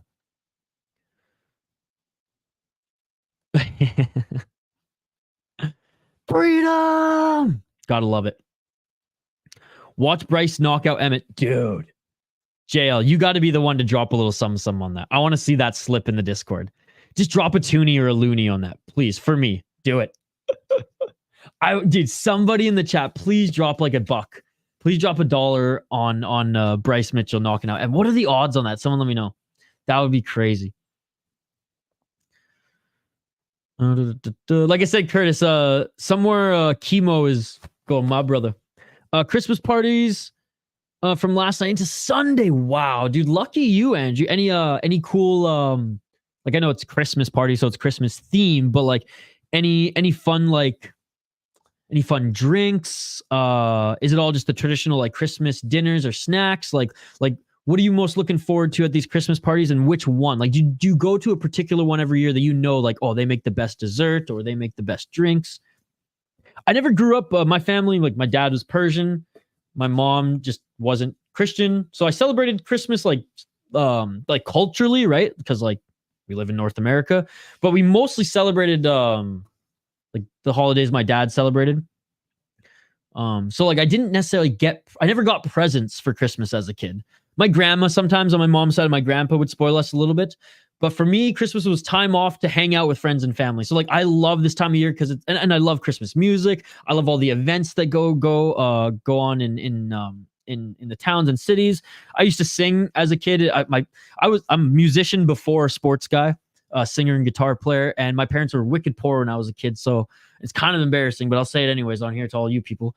So they couldn't afford like vocal training or music lessons. So they put me in like a dinky youth choir, which I hated at the time, but now like, you know, value that decision. And we always did a bunch of like fun little Christmas shows and stuff too. So love this time of year, even if I never celebrated it as a kid.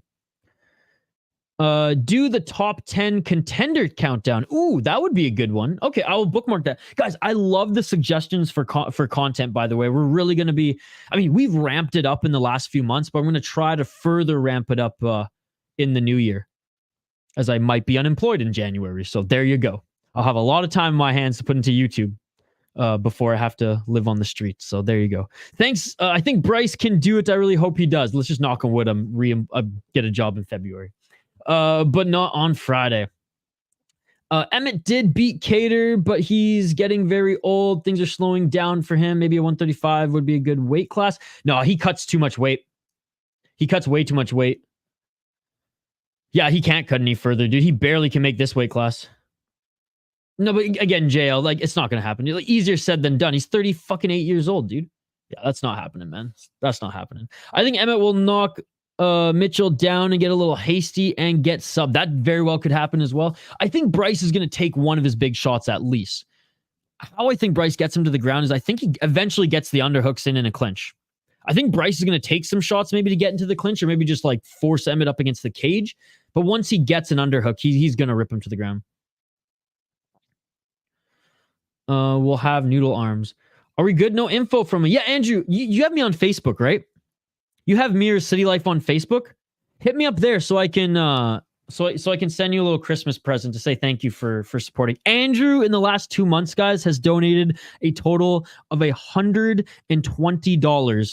$140 to the stream, to this channel. So I'm sending Andrew a little some. I'm sending actually a few people some because I owe Zinus and Funkmaster, and that's all happening tomorrow. I know Zinus is at the point. He's like, I'll believe it when I see it, motherfucker. Hey, I'm trying, buddy. I'm trying. Mitchell, agree, Thug Nasty, decision or something. Yeah, hit me up on Facebook, Andrew. You know my name. And if not, just look up the City Life Project and just message that account, and I'll get in touch with you. Thanks, bro. Same here. Big up. Shout out to you, Volcan. Thank you so much for supporting. Joshua needs to land bombs, be reckless, because unless you are Ilya, you get bullied. Colby put on an incredible performance regardless and delivered on the Ian Gary stuff. Now Colby and Tony are best of buds. Yeah, that was funny how that ended. I'm not crazy, right? Cody was running like a boy in the 3rd round versus Giles. He seems unconfident.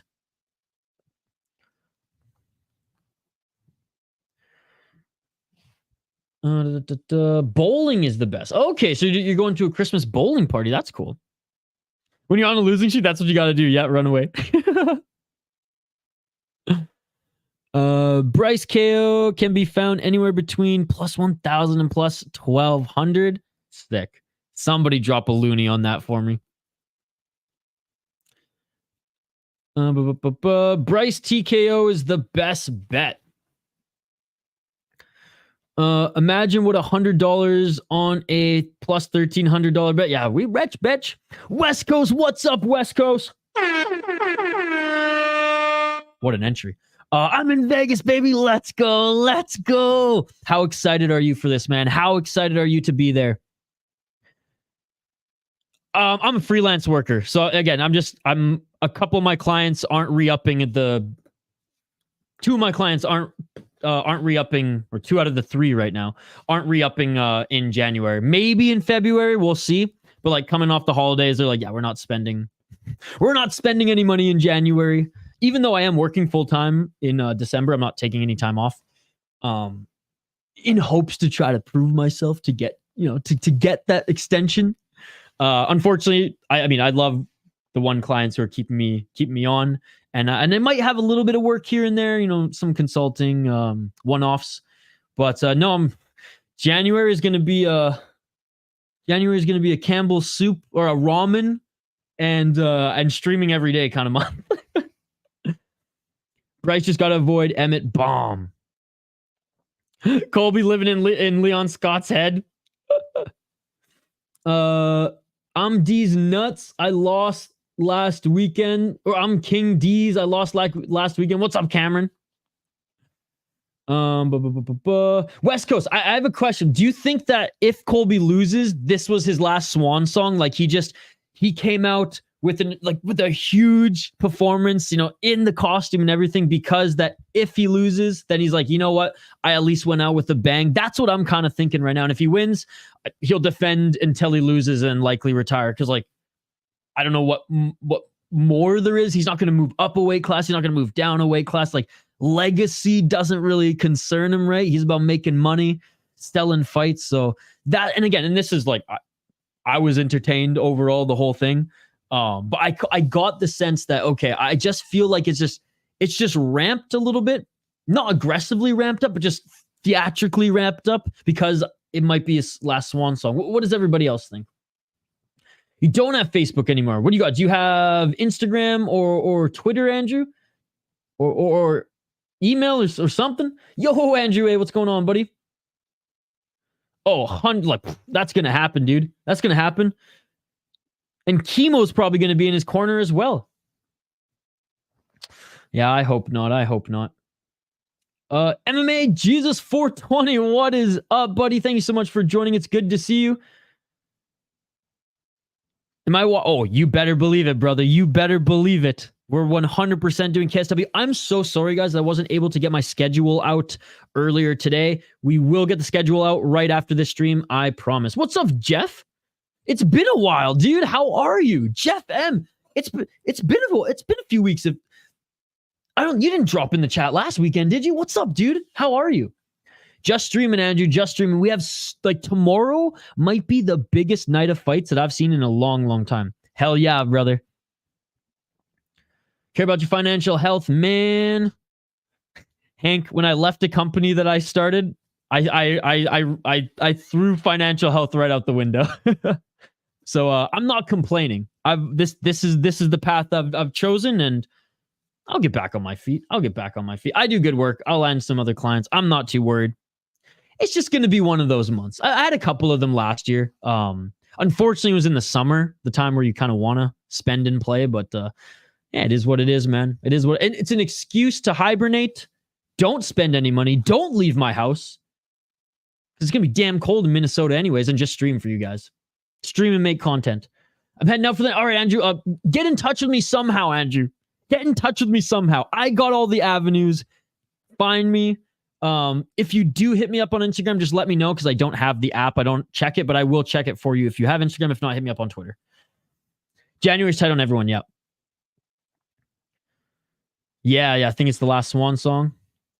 If he loses. I don't think we can beat on Texas. I don't think we can bet on Texas. I would drop mad money on fights. Yeah, in Minnesota you can't bet either. And literally a week after I left British Columbia in Canada, British Columbia legalized sports betting. Saturday might mark the end of Colby. Hopefully Saturday marks the end of... Okay. Colby in his prime. And no, none, just email. All right, Andrew, hit me up via email. Colby being champ would be a very unsurprising end to the year of an underdog. Bless you, Godspeed, brother. Thank you. Oh, but Jeff M, thank you, dude. You didn't have to do that. Do my thing, bro. Got some shit in the works. Let's connect one-on-one, buddy. Good to come on. Dude, let's do it, Jeff. Let's absolutely do it. Jeff, but I'd say, Shane, yeah, sports betting is legal in BC, Shane. A week after I moved, it was legalized. But thank you so much, Jeff. Oh my goodness. You did not have to do that, brother. I really, really appreciate it. You're an absolute beauty. Yes, please connect. My email is attached to my YouTube, guys. I don't point it out in broad daylight in live chats because there's because you guys are smart and I don't need to hold your hand, but it's on the YouTube channel. My email's connected there. You're more than welcome to email me. I'm not a respond same day email kind of guy generally, but I do check it. Because I have 3, one for work, one for YouTube, and then mine. JL, thank you, buddy. Oh my God, you guys are far too kind. Seriously, you do not have to donate on these freaking breakdown streams, but I really appreciate those who do. But yeah, no, please connect with me, Jeff M. If not, here's my Twitter. I'm most active on Twitter, and as always, you guys can always connect with us on Facebook, the City Life Project Facebook page as well. Which, funny enough, we're not active on Facebook. Other than just posting whatever videos we post, I'll post a link. Every now and then we'll stream to Facebook as well, but no, we're almost at 1,000 followers on Facebook, which is crazy. But thank you very much, Jeff M. I appreciate it, and I can't wait to connect with you. Always down to collab. I'm very interested to see what you're cooking, brother. No, it is 100% legal now, Shane. Like I said, a week after I moved to Minnesota, it became legal. Thank you, brother. Thank you, JL. Seriously. This is JL, the student. The student just wrapped up his exams, man. And he's helping out the City Life Project. So thank you very much, JL. Dude, the redemption arc actually started, 2 weeks ago? It's been 2 weeks, and JL and I, we've sparred a little bit. There's been something on our last stream. There was something we went off each other about. I was bashing my head on the mic for about, I think, 4 minutes, 5 minutes. But for the most part, JL's actually been a little tongue-in-cheek as he usually is, but has been creating a lot of conversations in the live chat and kept it buzzing, which has been awesome. So yeah, the redemption arc, we're well in the redemption arc. DraftKings can be it'll take the player to score this many points or more. Yeah, but Shane, you can actually use I don't know if it's DraftKings. Again, Shane, I left, right? So you're asking the wrong person because I'm in a state with no betting. I was living in a province at the time with no betting. I don't know if DraftKings just does straight up bets like that, but I know 100% you can with whatever BC's. Like, again, Shane, you live in BC and you're asking someone who's not in BC right now. So, yeah, sorry, Shane, I don't have time to look it up for you, brother, but I'll do it after the stream, okay? But there is a BC betting, a whole betting company, kind of like BC Hydro, kind of like BC Ferries, kind of like fuck you, ICBC, you piece of shit. I hate you. It's the same thing. Gambling is under BC. Fuck ICBC, dude. Fuck ICBC.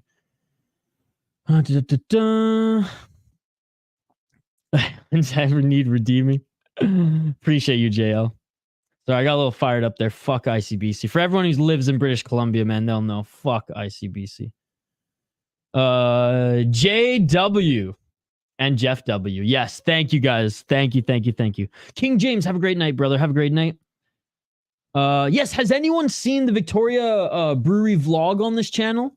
If not, go check it out. I'll drop the link in a moment. We got to continue this this breakdown. We're caught up on the comments, so Bet365.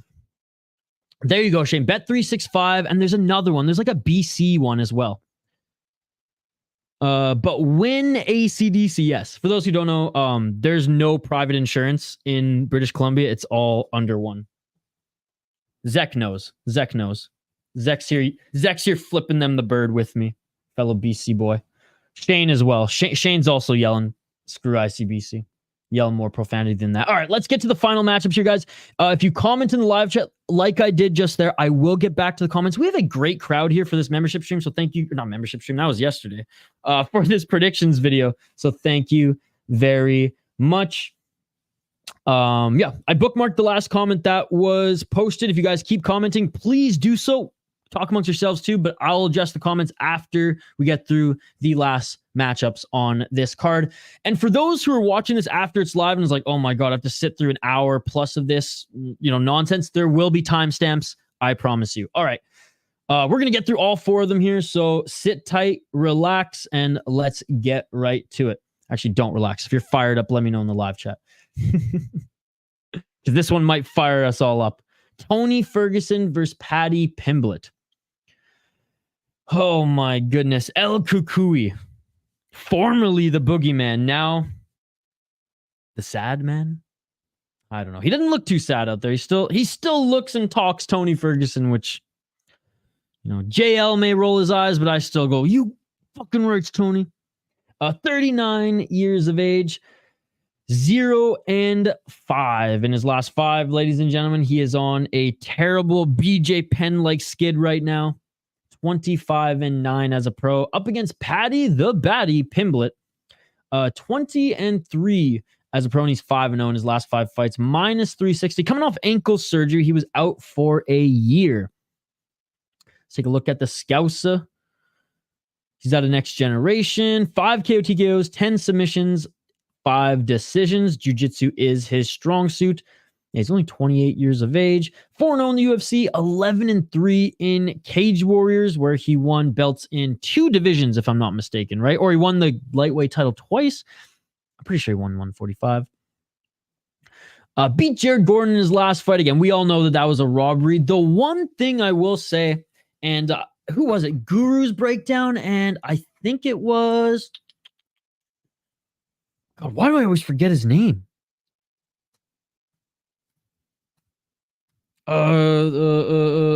Anyways, I forget his name. If I remember it, I will give a shout out. Because, and again, not everyone mentioned it, but Guru and this other one. Oh God, this is dumb. Sorry guys, I'm just getting tired. I don't remember his name. Sorry. If I remember your name, I'll give you a shout out. If I remember your channel, I'll give you a shout out. They pointed out the fact that you got to give Paddy a little bit of props in that fight in the sense that he broke his foot in the first round and continued to fight and not show his poker face in that sense. Like, you could have fooled me that he broke his foot in the first round. So regardless of if he should have won that fight or not, at least it went the distance with a broken foot. You got to give someone credit for that, even just a little bit of credit. Beat Jordan Levitt. I mean, Jordan Levitt is okay, but he's always going to be a bottom ranking guy. Beat Rodrigo Vargas, who's meh. Knocked out Luigi Vendramini. Who the heck is that? And then has some good wins in Cage Warriors. Now, look, I mean, Luigi 9-2, 12-4, but they're all guys kind of in similar tiers to him. He beat them, so he's continuing to rise. It's a slow burn. The UFC, obvious, like I'm preaching to the choir here. The UFC wants to see their star develop. But yeah, I mean, I was never sold that Paddy would ever be champion. You dominate cage warriors, come into the UFC, get a few wins against, lower guys who are trying to get that next step up too and rise in the rankings. Like, props to him. I can't show him any hate other than I do not agree with the decision against Jared Gordon, and I think everybody agreed with that. But now looking back, how would those rounds be different if his foot wasn't broke? I mean, hindsight's 2020. I hate looking at hindsight stuff, but the fact that he was still in that, earned a robbery decision, made it close. What I'm saying is he's tough. He's tougher than he looks. Someone who's tougher than he looks too is Tony friggin' Ferguson. And that's evident that, it's evident in the sense that he friggin' went through Hell Week with Goggins in a training camp for no reason to benefit the fight other than to, I guess, show that he's an absolute boss. Like, I feel like that's more depleting your body than training your body, but I'm not Goggins or Ferguson. I'm not an elite athlete, so I have no idea, but it just seems a little crazy. It's even crazier, and I guess it's Tony Ferguson, so nothing should really surprise me, but Goggins is going to be in his corner. Like, what are you going to add other than the Ray Longo? Punch a hole through his fucking chest, you know what I'm saying? Maybe some mid-fight breathing exercises. I don't know. Let's take a look at the legend, though. That is Tony Ferguson. It just sucks that he's going full BJ Penn right now, man. It just sucks that he's going full BJ Penn. 11 KO TKO, 9 submissions, 5 decisions. 15 wins in the UFC, 7 losses, and 6 of those. 6 of those losses were his last 6 fights. That's what's fucking sad about all this. If the Tony Ferguson that showed up in the first round against Michael Chandler shows up against Paddy Pimblett, we got to fight. If the Tony that showed up for Diaz and Green shows up to fight Paddy Pimblett, he's going to get absolutely schooled. And that's what I'm scared of. And that's what I'm scared of. So I'm praying, I'm hoping, I'm wishing we see El Cucuy.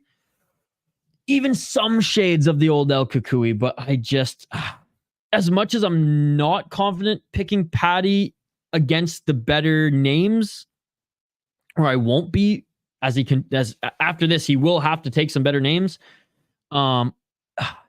Against this version of Tony Ferguson, I have to go with Paddy Pimblett. And I think he's going to submit him.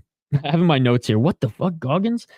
Tony training like he's in his 20s is probably not good for him. He's probably injuring himself. He's probably nursing some injuries. He's probably going to go on the full, if he loses, get in front of the cameras and, press conference still and say, I was dealing with this, I was dealing with that. I'm a fucking warrior. I still go in there to put on show with you guys. Like, I know how this is going to end, and that's why it's so sad, man. That's why it's so sad. Again, Paddy beat Gordon on a broken foot, made it close. You still got to give him some props for that. Paddy's a tremendous grappler. And Tony just doesn't look like he has it on the ground anymore. His scrambles are a lot slower. His wrestling is non-existent, and that was his base. But at the end of the day, if the Tony who we saw fight Chandler in the first round anyways shows up, because that was a round where I thought Tony Ferguson won and actually rocked Chandler with a solid elbow at one point, if I'm not mistaken, then I think that this is a fight and he has a chance. Cha-ching. Again, I'm going to get back to your guys' comments after we wrap up this card. I will give my degenerate and safe parlay as well after we catch up on the live chat here.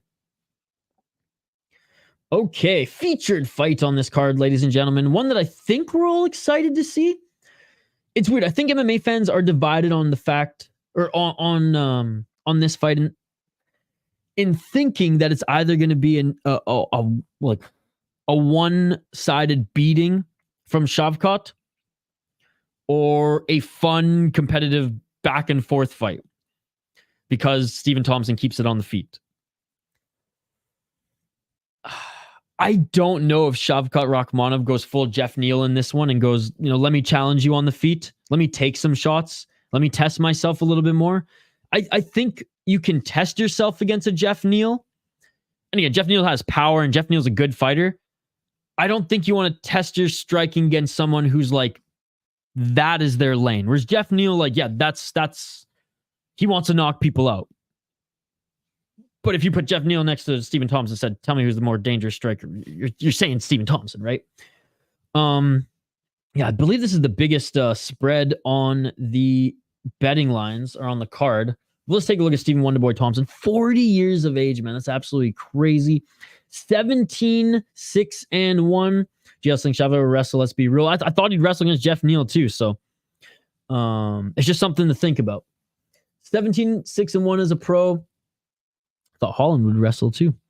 Won his last fight against, would you look at that? Kevin Holland. Now, if Kevin Holland decided to wrestle a little bit, it might have been a different story, but what a fun fight that was.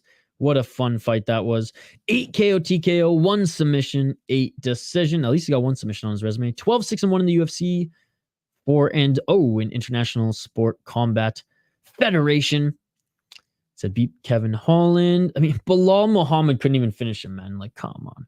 Lost to Gilbert Burns. Beat Jeff Neal. Beat Vicente Luque. Lost to Anthony Pettis, Darren Till, Jorge Masvidal, Tyron Woodley twice. Man, this was such a good fight. This fight sucked, but this fight was such a good fight. Beat Rory McDonald. Rory McDonald was 18-3. And Rory McDonald was still Rory fucking McDonald. Beat Johnny Hendricks. Mind you, that was the end of Johnny Hendricks, but still, man, Patrick Cote was no joke, man. Shout out to the Canadian Patrick Cote. Yeah, Steve, what just a fun career. What a fun career. Wonderboy still going. Looks like he's still in shape. Training at a TriStar 2 part-time. How can you not root for him? How can you not root for him? On the other hand, though, how can you not root for the Nomad? The 17-0. He's not a prospect anymore. He's damn near a contender. Shavkat Rakhmonov. Undefeated, 29 years of age. Kazakhstan tough, man. And I heard in the press conference it's Kazakhstan Independence Day on Saturday. So that's just going to give this cat so much more motivation to put on a show for all his friends and family who are watching back home. 8 KO TKO, 9 submission, 0. Oh my fuck, right? Like, Oh my God! 17 wins in a row, no losses, 8 KOs and 9 submissions. Dude, this guy's a motherfucker. 5-0 in the UFC, 7-0 in M1. Dude, M1's such a fun promotion to watch. It is wild, dude. And 3-0 in Kazakhstan Mixed Martial Arts Federation. KZ MMAF. Like I said, Jeff Neal, great fight. Neil Magny, Carlston Harris, who whatever. Cowboy, Alex Oliveira. Man. He's just so, again, like, his resume isn't amazing, but it's not bad. It's not like he was full on crushing cans like Khabib. And you look early in his career, and that's actually more impressive. First ever fight, 2-1. Third fight, 4-1 guy. 5-2, 13-3 when he was 4-0. Few cans as he rose up, but you know what? And this is an opinion, folks. This is purely an opinion. No one wants to fight this guy. Like it takes Neil Magny, Jeff Neal, and Thompson. Like Colby turned down this fight, right? No one wants to fight this guy. Bilal turned down this fight. 2 guys at the top of the division. So shout out to Stephen Wonderboy Thompson, who turned down the fight 2 years ago. And he said it wasn't because he was scared of him. It was because he didn't think he deserved to fight him yet, given his ranking. So, yeah, shout out to Stephen Wonderboy Thompson. And shout out to Shavkat, man. I'm picking Shavkat to win. Now, am I going to tell a buddy of mine to drop a loony on Stephen Thompson? You better believe it. But 17-0, all finishes. the path to the path to victory is grappling here. Let's be honest. JL pointed out in the live chat too. The path to victory is grappling here. But is the ego of Shavkat getting higher and higher? Is the ego of Shavkat there where he, let me test myself for a few minutes before we make this a grappling affair, like he did with Jeff Neal? We'll see. I think the first 2 minutes, he's going to see if he can land some. He can see if he can take one and, gauge a little bit of Thompson's footwork and strikes. I think Thompson still has it, though. For 40 years old, we saw in the Holland fight, he hasn't missed a beat. He hasn't slowed down. Maybe a little bit here and there, but that's like if you go through his last few fights and with a fine-tooth comb. For the most part, like he stayed in his lane, and he admits, I'm trying to wrestling, defense, jiu-jitsu. He's like, but man, I'm a striker. I just want to go out there and put on exciting fights. And his positivity is infectious. Unfortunately, I'm going to be negative here, Stephen Thompson. You're going to lose this fight. Yeah, I really think Shavkat's going to get him down and probably submit him, maybe even ground and pound. On the feet too, something that is I think overlooked is Shavkat's taller than him. Shavkat's a big guy. Shavkat has the reach on him.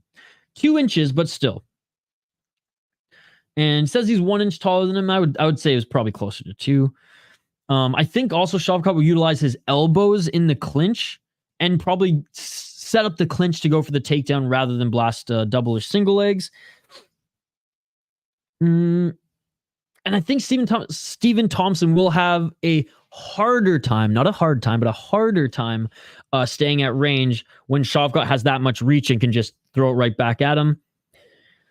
I'm kind of hoping Shavkat is cocky and Thompson cracks him with like a side kick or something right to the face. How crazy would that be?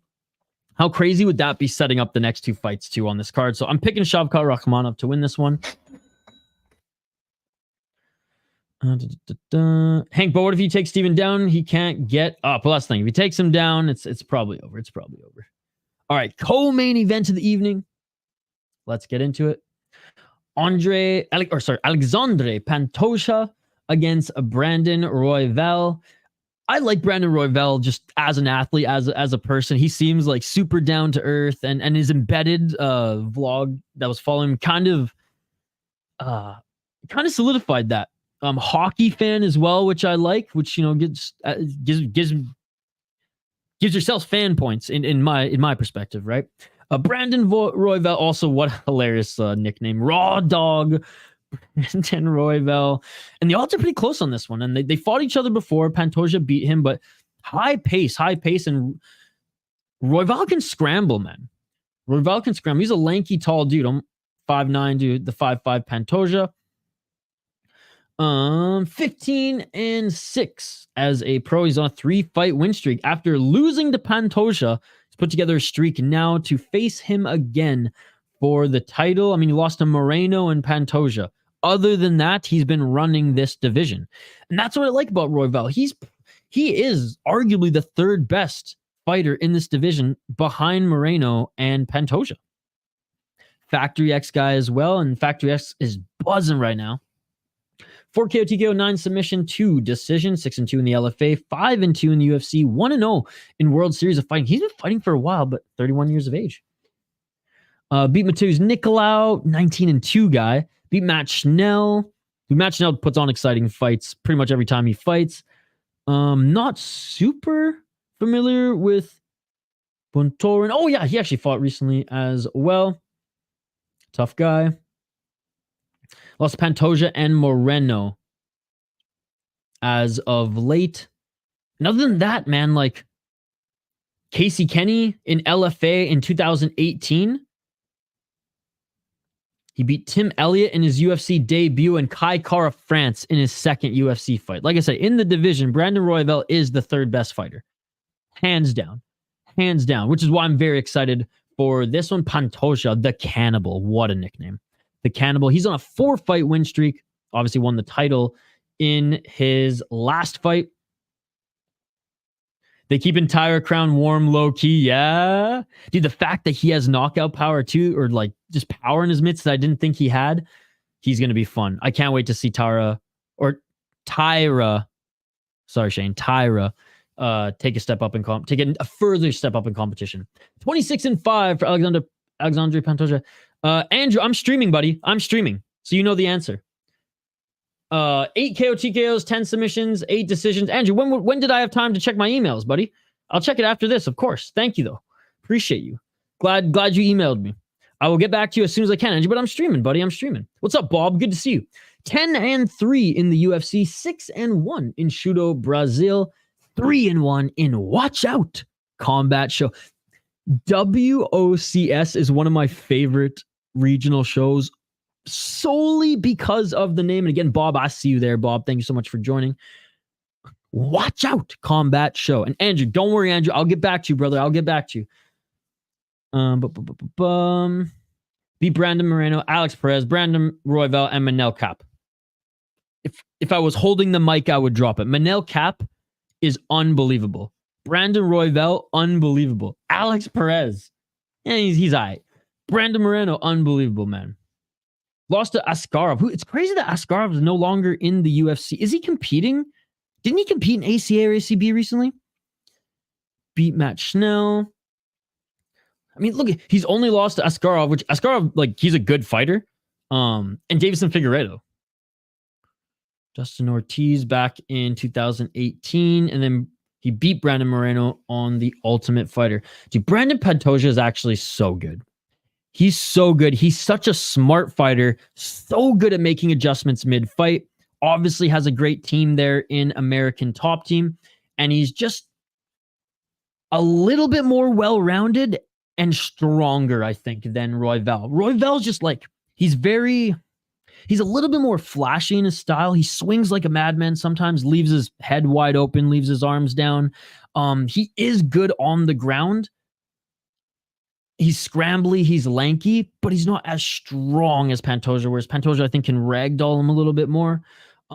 This should be a fun one, man. This should be a fun one, but I am picking Pantoja to win. I do think Royval's a good underdog. I mean, like I said, based on Factory X guys are crushing it right now. Alone, right? Drop a little some because he's with Factory X. Pantoja has a great chin. He's tough. And I do not think Royval KOs him. I mean, unless Royval lands like a nasty elbow or knee or something like that. I think Royval will get knocked down a couple times if he goes the distance or right before the ending sequence. He is kind of chinny. Not like lights out chinny, but he does get rocked in most of his fights. But he's very quick, and he's not. This is an easy fight by no means for Pantoja. And like I said, he's like the clear third best in the division. Pantoja's just too well-rounded. He's dangerous on the feet. He's dangerous on the ground. He's good at adjusting on the fly. He knows the blueprint for beating Royval. And yeah, I mean, I like Brandon Royval. I think his style's a little too crazy for that of a Pantoja to beat him again. So I'm picking Pantoja and still.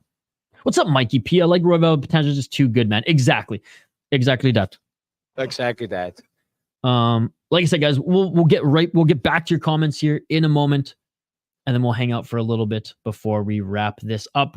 For anyone who's just joining, is like, oh man, I got to go back and like sift through all this. I will be putting timestamps on this video right after it's posted. I will be posting the schedule for tomorrow and Saturday streams. And Shane, the only reason I didn't post the stream was because I was super busy last night with a client. I was doing a stream for an actual client, Shane, and I was unsure if I was going to stream tonight FFC or not. And I didn't want to like post it and then delete it. So I was like, you know what? I'll just post it Thursday night.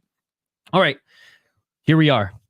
2 fights canceled on this card, unfortunately. It went from a 14-fight card to a 12-fight card, but most of the fights should deliver, including this one. Leon Rocky Edwards up against Colby Chaos Covington. Colby Covington, 17-3 as a pro, 3-2 in his last 5 fights. He did win his last fight against Jorge Masvidal. However, that was 1 year, 9 months ago. Leon Rocky Edwards, 23-3. His fight was a long time ago as well, 8 months ago, but not quite as long as Colby's there. And he, so 4-1 or 4-0-1 in his last 5. Colby Covington, 35 years old. Leon Edwards, 32. Let's take a look at the American Chaos. Colby Covington, love the profile picture that he submitted to Tapology. Hell yeah. If that's not Chaos, I don't know what is. 2 KO TKOs, 6 submissions, 9 decisions, 12-3 in the UFC. He's been there since 2014. Again, just pretty much schooled Masvidal, other than their small striking exchanges where Masvidal got a few hits on him. Basically schooled him. He wrestle fucked him, pressured him. That's the Colby Covington way. Lost to Kamaru Usman in the second fight. So after watching that fight live, I thought Colby Covington won. I watched it a second time. It was so close. It was so close. So a lot of people scream robbery for this one. I don't scream robbery. I definitely can empathize with both sides, and I'm somewhere in the middle. Yeah. Tyron Woodley, he beat, and that was an awesome fight. The first fight against Kamaru Usman, well, we know what happened in that one. I beat Robbie Lawler, which was awesome. I love Robbie Lawler, so that one actually stung, I remember at the time, but rewatching it now, absolute domination. He dominated a prime Rafael Dos Anjos too, which is, can't be overlooked. But again, that was back in 2018. 2017 is where he beat Maya. Barberena back then too. He's getting old, man. He's getting old. And the inactivity, I don't know. Like, there's a balance when you get a little bit older in your career. Now, this guy's Chaos Colby Covington. He's got crazy cardio. He obviously keeps his body healthy. He doesn't cut weight, right? Doesn't cut a tremendous amount of weight, so he doesn't deplete his organs too much or anything. But he is getting up there in age, and he's fought only 3 times in the last 3 years. It's just not active enough. It's just not active enough. Now, it's active enough if you're Colby Covington. With everything Colby Covington brings, you're still going to be famous. You're still going to get publicity. You're still going to get paid. And there was the whole lawsuit with Masvidal. But again, 3 times in 3 years, it quite frankly, it's just not enough. It's just not enough. And again, I know there was some outside noise and things contributing to it, but he did have a big stretch where he could have taken a fight with some of the names that I listed, and he didn't. And hey, props to him for not, because now he has the title shot. What's up, Diego? Thank you so much for joining. Leon Rocky Edwards, 21 wins, 3 losses. And I was talking about Colby's profile picture. Unfortunately, I think this one beats it. Because not only is it a beautiful head cake, but it's Kamaru Usman getting knocked out. 32 years of age, 7 KO TKOs, 3 submissions, 10 decisions, and 1 disqualification. 13-2, or sorry, was it no contest? Whatever. 13-2-1 in the UFC, 5-0 in Bama. You know what's crazy is him and Covington have been in the UFC for the same amount of time. Dude, who misses Bama in the live chat? Who misses Bama? Bama was awesome, man. Bama was like King of the Cage, but in friggin' the UK. And he also fought in Fight UK MMA. Oh, I remember this one. What am I saying? I shared this on Facebook, or not on Facebook, on Twitter. So Leon Edwards fully need a ground opponent, and it was absolutely gorgeous. If anything, it made me love Leon even more. Back-to-back wins against Kamaru Usman. A fighter who people were not only comparing, but who were saying is better or was better than George St. Pierre. So just let that sink in for a bit. Beat Nate Diaz, but was playing with fire a little bit at the end there. But other than that moment that Diaz rocked him, he was schooling him the whole fight. No contest because he poked Bilal in the eye. Beat Rafael Dos Anjos as well. Beat Gunnar Nelson, who Gunnar Nelson had some steam at that time. And Gunnar Nelson isn't a bad fighter, but put it this way, Gunnar Nelson had more steam than Leon at that time, given his affiliation with Connor and everything still. Beat Donald Cerrone, which again, 2018, Donald Cerrone was going on a little bit of a run. Sabota, man. Barberena was only 13-4 at the time, so that's a good win as well. Beat Luque, a younger Luque, but Luque nonetheless. And beat Tumenov, who back then was really good too. Because a lot of people are just like, oh yeah, Leon just crushed a bunch of cans on his come up. No, dude, he didn't. There was a few, don't get me wrong. This fucking guy, like who the fuck is that guy? Tumenov, Luque, Barberena, Cerrone, Nelson, Dos Anjos. All good fights. And I said I credited Colby with the same win over Dos Anjos in the same time. So it's crazy how actually similar these guys' careers are if you peel back the curtain and look at their resumes here. They entered the UFC 2014. They fought similar guys on the way up. So that's actually fascinating to me, to be perfectly honest. Odds, I think, are deserving. I think the odds are where they should be. Leon is used to fighting styles of Colby Covington. He dominated Bilal in that first round, and he was able to get wins against Usman. 2 out of the 3 wins. Now, the first win, obviously, headshot dead, lucky shot at the end there. I mean, you create your own luck, I get it, but you guys know what I mean. Like, if it was a swing, even if it was a perfect setup, swing and a miss, or Usman reads and gets out of the way, then that fight is over, right? The second fight, obviously a good back and forth and competitive, but I don't think we can deny that Leon wouldn't. I better not fucking grab the cage, Leon, because yeah, I do like to root for you, but I hate a fucking cage grabber, and I will call you out for that bullshit. What's up, Pick'em MMA? Good to see you, buddy. We're gonna get back to the live chat here in a sec. But that's my biggest concern with this, is Leon knows how to fight Colby's style, and I don't think Colby has the power to make up for it. Can Colby definitely just continue to grind and pressure? Yes. And with the judges that were judging last week's MMA event, if they're there, then Colby will win 100% throwing 4 strikes and 9 minutes of control time. The thing is, I don't think Leon's going to let him dominate him for 9 minutes. And I think the shots that Leon is going to land on him before the grappling ensues, those shots are going to hurt Colby more than the shots that Colby throws on Leon.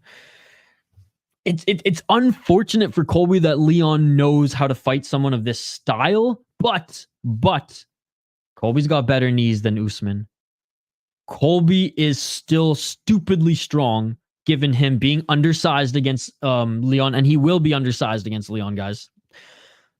And his cardio is like nobody in the UFC I've ever seen, man. So though the wrestle fuck pressure game should work against a striker, the fact that I've seen Leon fight guys with this blueprint before, again, not necessarily at the same level, except for Usman, I will say, but maybe the second time Usman was a little bit more broken. That's where I think Leon is eventually going to crack him with something that maybe doesn't knock him out, because Usman didn't knock him out. He broke his jaw, but he didn't knock him out, but at least send him to the ground, and then we'll see how it ends from there. So this one was tough all week, man. I was going back and forth. I'm picking Leon Edwards to win.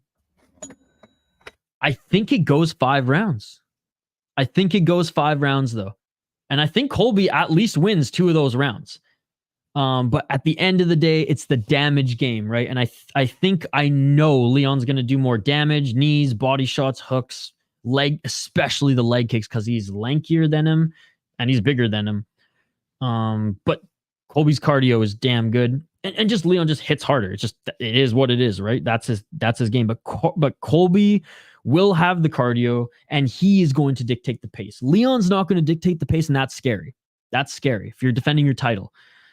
Colby, and I think Colby will go after it. I think he'll go after it right away. He didn't go after it right away after his last layoff, and that was a little bit concerning. Like it took him a little bit to get into the Masvidal fight, but once he did get into it, like he was like, oh yeah, why am I striking with this guy? Let me do what I need to do. Now, if he has a brain fart like that against Leon, or thinks that he can actually box this guy, then that he's going to be in for a rude awakening. So I truly think / hope for his sake that he pushes the pace right when the bell goes. But will he have that same pace right out of the gate, shaking off the cobwebs after 3 fights, in 3 years, after 1 year and eight months off? If anyone can, it's him. But again, in his last fight, he started off a little slow. So we shall see.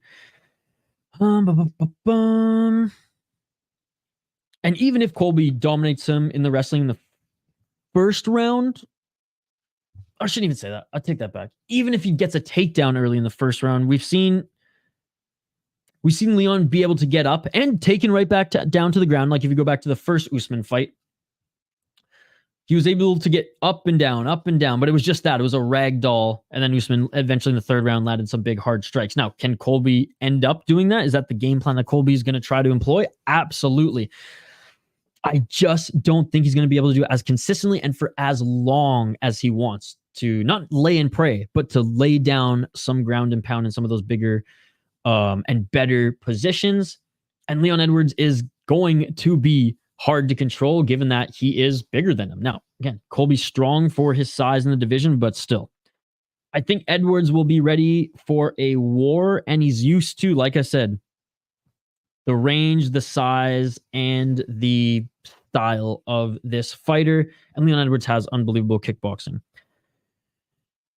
Oh, I just have a weird feeling that Colby didn't rep enough in the sense that he's overlooking Leon. And again, that's just me. That's just me. There's not really grounds to that other than when you take that much time off and you come in this freaking confident.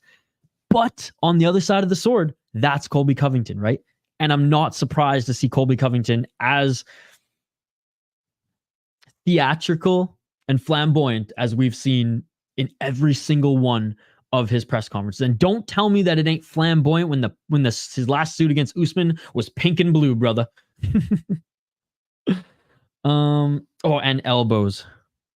Leon's elbows, dude. Step back elbows out of the pocket, grabbing the gloves. And Colby likes to play that game too. Oh, I don't know, man. I think he slices them. Early. For Colby's sake, I hope he doesn't rely on like just the same old game plan, and I hope he just presses on the gas right away.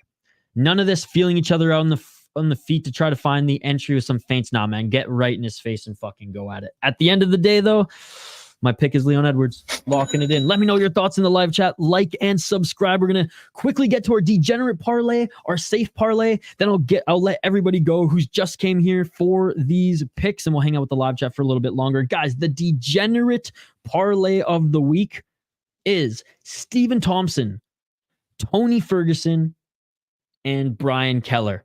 Thompson's plus 500, Ferguson's plus 285, Keller's plus 180. That one, we're going to get rich, bitch. Shamil plus my safe parlay of the week. I'm going with Shamil at plus 155, Jacoby at minus 245, and Pantoja at minus 175. So again, the safe parlay of the week brought to you by our friend Volcan in the live chat. Shamil, Jacoby, Pantoja, degenerate parlay of the week brought to you by our friend Volcan. Stephen Thompson, Tony Ferguson, Brian Kelleher. Drop a little sum on that and we will be rich. That's it for the prediction video. Like and subscribe, and I'll see you on the next one. If you're dropping out right now, if you're not, let's get back to the live chat and let's catch up and hang out with you guys for a little bit longer. All right, I'm just going to do a quick scroll and see if I missed anything here. Dude, Shane, fuck ICBC, dude. Don't ever try to defend ICBC to me. What's up, Frank? Thank you so much for joining. I haven't heard icky bicky slander in years. That's ICBC in case you didn't know. Frank, you're my new best friend. You're my new best friend. Shane was my best friend, but he's defending ICBC. So now Frank's my new best friend. And yes, Andrew, if you're still here, I'm going to check my email right after this. Now the booger man. Oh, Tony Ferguson. It took me like 30 minutes to watch last week's prediction with the timestamp. Yeah, I'll get the timestamps up right after this too, brother. It was like double that, but I heard they changed the rules so people can't sue for as much or something. I'm done losing money, right? It wasn't Lucas Tracy. I watched him a lot for Contender Series. He's like, I think he's an Italian cat. He has like the Oliver Twist type hats. I forget what that hat is. I forget his channel. Oh, Vulcan's betting under 2.5 for the Tony matchup. I think Paddy sub is the most likely outcome. I really want Tony to win here. Yeah, I'm in the same boat. FFC 70 MMA card just ended, and it was a great card, and the card delivered a lot of finishes, and they showed every single fight from the prelims to the main card. Diego, I was telling the chat that FFC was on tonight. I'm going to actually throw FFC on before I go to bed, like while I get the timestamps for this, while I get the my schedule up for this weekend, while I do some other work. I'm going to have that on in the background, dude. I do too use Prime Tony at the press conference. Paddy has skills and heart. Love him or hate him. I don't think this is the time to fade him. While the Paddy is the second largest favorite on this card. Yeah. Please win, Paddy. Paddy needs a prayer. It's pretty much a done deal. Again, it sucks that JL didn't watch Tony Ferguson back in the day. If Wonderboy keeps it standing, he might get a good one. If Thompson was like 20, maybe he's too old. It has nothing to do with age at this point. Nothing to do with age at this point. You saw his last fight, JL. You saw his last fight. Shavkat will wrestle. Let's be real. Yeah, that I will agree with. Yahoo yeah, like that's the thing. JL saying that just because he's 40, he looks bad. Dude, you gotta you can't just look at the numbers. You got to do the eye test too. And if you did even watch the last fight, which I know you did, you watched it with us. You were there. You'll know that like he hasn't lost a step yet. Now, maybe this is the fight where he loses a step, but in my eyes, Wonderboy hasn't lost a step yet. He doesn't wrestle enough. He doesn't have them back issues. We'll be able to see how Tony's fight is going to be based on his wrestling knee slides during intros. That's right. That's true. Great point. I'm a little worried Goggins might have revitalized Tony and that it will result in a massive upset. I got a lot on Paddy DK shares. Oof. Well, again, I'm torn because my best friend Frank here, my new best friend Frank here. See, I want Tony to win just because like I grew up watching Tony Ferguson fight, man. Like I don't want Paddy to beat him. I don't want Paddy to retire Tony Ferguson, but at the same time, I want you to get rich, brother. So now I'm torn. Wonderboy got broken by Bilal. Dude, that was embarrassing for Bilal. The fact that Bilal couldn't finish him in full back mount was disgusting, dude. I could see him trying to bang and then wrestle if he gets clipped. He has a good chin. Yeah, kind of like, well, not kind of like, but he was taking shots against Jeff Neal when he challenged him. No, that's embarrassing. That's absolutely embarrassing. Absolutely embarrassing. It's disgusting, actually, to be perfectly honest. But because he had a chance to finish him and he chose not to. He's like, actually, I want to ride this man instead of finish him.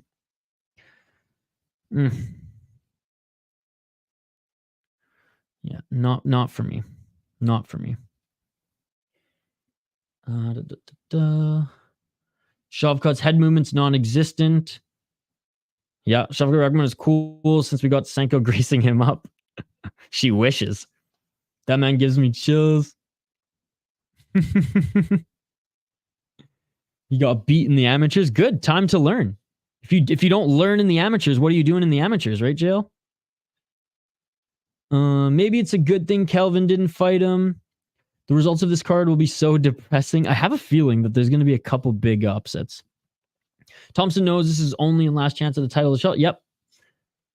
Wonderboy got some big balls. No, I like it. And what I said in my breakdown there too is everyone was scared of Shavkat. Even like Bilal turned down that fight. Colby turned down that fight. But fucking, and Wonderboy did turn down that fight, but 2 years ago. Or a year and a half ago or whatever, because he said, I'm not going to fight this guy because he's unranked and he has to prove himself a little bit. I've earned my position at the top of the rankings here. And now that he's earned that position, Wonderboy's like, yeah, let's go. So I respect Wonderboy for that. If Shavkat doesn't use his head movement. Thank you so much for the reference there. Fuck it, that's awesome, Yoshi. Thompson's foot will find his chin, but still have Shavkat for the dub. But I still have Shavkat for the dub. Wonderboy wins if it stays on the feet KO. I think so too. I think he's just too dynamic and he'll be able to like maneuver out of the way of some of Shavkat's big, like just off of a man fucking rage in hooks. Paddy winning, Tony retiring, Wonderboy winning, Leon humbling Colby event of the year. Hey, Joe on Twitter, get back, homie. Sweet, buddy. I'll get back to you as soon as I can. I have some stuff to do immediately after this, but I'll get back to you as soon as I can, either before I go to bed or first thing tomorrow morning. Shavkat got cocky and will get knocked out if he plays with his food. You can't be doing that against a Wonderboy. That is true. That is true. I remember his confidence. I remember this confidence from Isha last week. Uh-oh. Wonderboy's truly nasty on the feet, so precise with bad intentions. But if you take Steven down, he can't get up. Shavkat's takedown accuracy is shit though. Yeah, he just kind of just like flail when he blasts a single leg or goes for the body lock. Dude, how crazy would that be if he like catches him in a guillotine or something? More subs than KOs. Raw dog by raw dog and knee KO. Dude, how crazy would that be? How crazy would that be? You got any money on that Activate A? Okay, you can have a bad takedown actually with submissions. Pantoja's my lock. What's up with Pantoja's Tapology picture? Oh, what the fuck? Yes, this was in his punk phase, okay? This was in his punk phase. No, Brittany Palmer's retiring. Oh, she had a good run, man. Brittany Palmer's been with the UFC as long as I can remember, like bigger shows, right? Wow. Good run. Luciana, though. And it's cool that like she's actually like doing media stuff too, doing podcasts with Hawani and things like that. It was pretty cool. It's great to see you, Bob. Thank you so much for joining. Oh, never mind. Bob's spamming.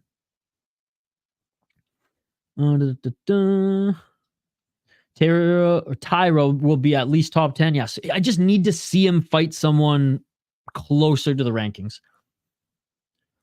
Pantoja is not my pick. Let's go raw dog. Dog him raw. That was the most sus thing I've said on the stream in a long time. Smash the like button. Thank you, Jeff. Thank you. Love the profile picture, Jeff. Wait, whose fight was canceled?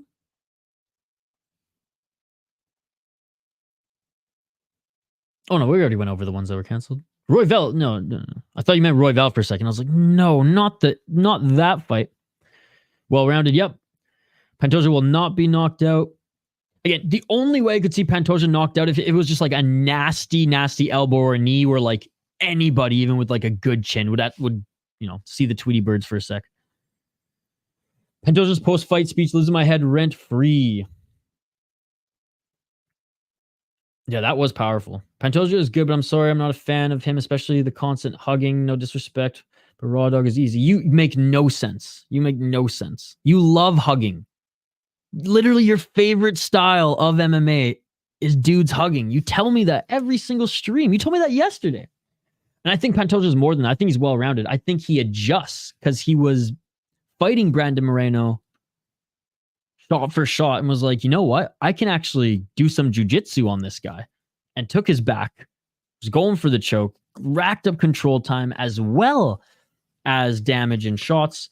I really think his IQ is good, but fair opinion. I'm just confused because yesterday you told me the opposite. Put on fight of the night against Moreno and only hugged him for one of the rounds. Well, it wasn't even that. He went for the back take. I like Royval, but Pantoja is just too good. He's an exciting fighter. You're really salty because he hugged Royval and capitalized on it. It's okay. Oh, yeah, about the schedule. The D was an eye poke, I think. No, I will show you what it is. You want to see what it is? I'll show you guys. Give me 1 sec. I think I bookmarked it because I was gonna maybe post it on or share it on YouTube.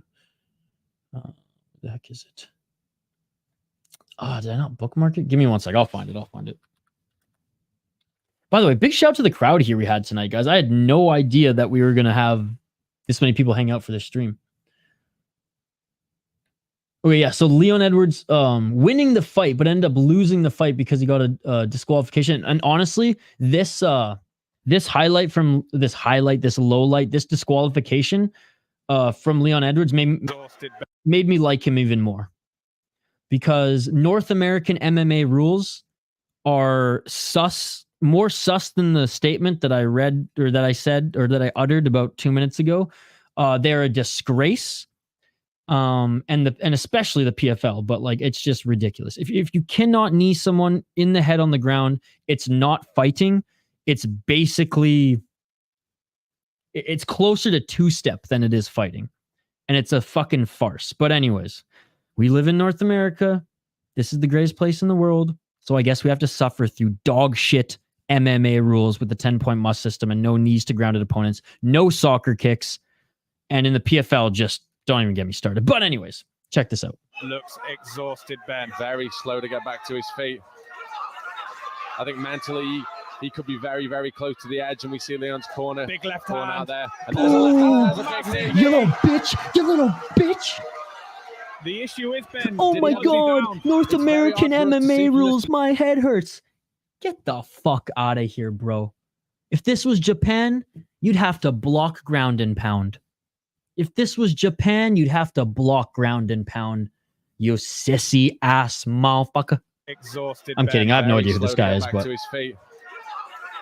I think mentally he could be very, very close to the edge, and we see Leon's corner. Big left corner hand. out there. And there's a left hand, and there's a big Massive knee. beautiful. I'm praising you for that, Leon. I'm praising you for that. Beautiful.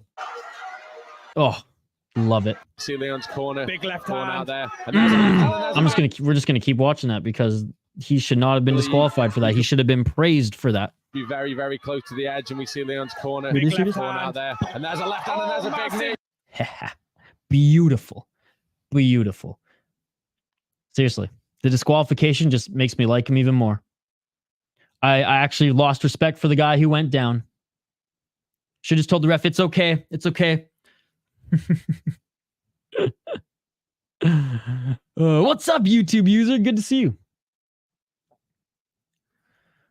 Gary, I'm a new subscriber. Thank you for your insight. Cody Garbrandt is my best bet on the card. Gary, thank you very much. Dude, Gary, I'm actually honored that you subscribed based on this stream because I ain't no expert, man. I'm just a fan. I just love this sport and I just love this community that we're building here on YouTube. And yeah, man. So thank you very much. That means a lot. Please check out a lot more of what we offer on the channel. We offer a lot more than just MMA content, but we do fight companions every single weekend covering all combat sports, not just MMA. Like before UFC on Saturday, we're going to be covering KSW. Tomorrow we have a full day.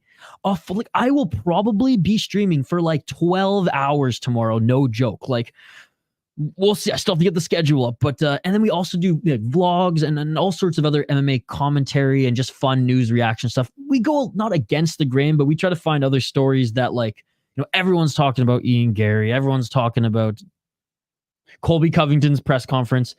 You know, I'm going to drop a video tonight talking about the Road FC press conference in Korea where Buddy threw soy sauce in the other guy's face, right? Like that's the content, the MMA content that's like a little bit of a lower tier on the iceberg, under the water, right? Under the water. But thank you very much, Gary. I appreciate you, sir. Oh my God. Whoops. That was the wrong soundbite. This is the one I wanted to play. That shit beautiful than a motherfucking. Because it is. Cody's the most dangerous bet on this card. Yep. Vote in the poll question too, guys. Happy opposite day. One of my safest bets is Alonzo.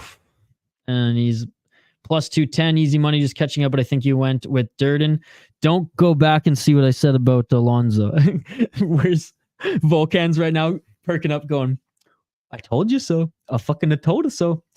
Mikey P, I went scorched earth on him. And again, I have nothing against him personally other than the fact that he lost to William Knight, so he should never be allowed to step foot in the UFC again. He should be shunned. He should be shamed. And Jacoby's going to absolutely destroy him. So yeah, a little bit of tongue-in-cheek, but like William Knight is that bad. We're like, if you lose to William Knight, how? Like, but I guess I kind of went against my rule there because I picked Ariane Lipski to win, and she lost to Molly McCann. But at the same time, O'Neal split decision Modafferi. But that was more on paper. Anyways, I don't want to dig myself into this again. I have nothing against Alonzo Menifield. I think if he mixes it up, and Volcan said this as well, if he mixes it up, there's a path to victory. I think Jacoby has decent enough takedown defense. Or I think Jacoby has actually really good takedown defense. Again, has it been tested against the top level? Great argument to the point, Volcan. You got me on that one? No. But is Menifield an elite wrestler in the UFC? I'm going to say no. But anyways, he lost to William Knight. What the fuck are we doing here? Headshot dead. Look at me now. I got Leon winner main event. Do I have? Oh, I used to have that soundbite, but I don't have it anymore. Can Colby drown Leon before he finds his chin? Really don't know how to bet on that one. I would just say stay away from it then. I would just say stay away from that one. Because even if it goes 5 rounds, I think Leon does more damage. I just don't think that this style is a kryptonite for him. Against a lot of kickboxers, it is. Like we saw what Bilal did to Wonder Boy, but Leon clearly has put together some of the other tools. But again, I could be wrong, man. He could just smother him. He could just smother him and nullify him where he can't get any strikes on. Land a few short shots there. So, because I don't think it ends. I don't think Leon starches him. I think this goes 5 rounds, and my prediction was that Leon comes out of it. But I think Colby at least wins 2 of the rounds. Leon was stronger and bigger than Usman, and with how Usman bullied Colby with his strength stuff and takedowns, this is going to be a beatdown, Leon late TKO or sub. He activated, but Usman's knees are shot. It's been known for a while. He can't really fight. No, but see, Mikey P, I disagree because he can fight anymore. See, that's the narrative. The narrative, he doesn't have any knees, yet he continues to show up. Like, he wrestled with Khazmat, and I know he lost that one, but like, he wrestled with him, right? So, yes, his knees are shot, and he's probably getting worse and worse each fight. But at the end of the day, like, when you tell me that a guy's knees are that shot, and I know they are, like Rogan talks about it on every single MMA podcast. Did you know that Usman has to walk downstairs backwards or walk upstairs backwards or whatever it is? We've heard it. But the fact is, he still kind of got it. You know what I mean? But fair enough. Leon is dangerous in the clinch with his step-out elbows. Whoops. I almost freaking elbowed my mic there. I can't wait to watch this card. By the way, again, shout out to you, Diego. It's always great to see you, buddy. Cody is the best bet. Bet the house. Some inside info. He's not doing good financially. It's a must win. I hope he wrestles then. I hope he wrestles. Because if he stands and strikes, I think his opponent might tag him on the outside. But okay. I already made in my official pick and locked it in, but now I'm curious. Thank you, Gary, by the way. One of our new subscribers here, guys. Mike, yeah, it's true. He couldn't do anything when he had him against the cage in the third fight. Struggled really hard to keep control. Pick'em MMA. By the way, Pick'em MMA also did a predictions video today. And Pick'em MMA, I actually drew from some of your picks as well. I was only able to watch like half of your show because I was like prepping mine, but no, I caught most of it, buddy. Good work. Only a matter of time. Colby age, but just like 3 fights in 3 years. Cody has a terrible chin. Oh, sorry. Wait, we talking about Garbrandt or Durden? Which Cody are we talking about? Because there's 2, remember? I thought you were talking about Cody Durden. I have Garbrandt to win, but I don't have Cody Durden to win. Because every time I pick Cody Durden to win, he doesn't, or every time I pick against Cody Durden, he wins, and kind of want Cody Durden to win this one. No, I picked Tagir Ulanbekov.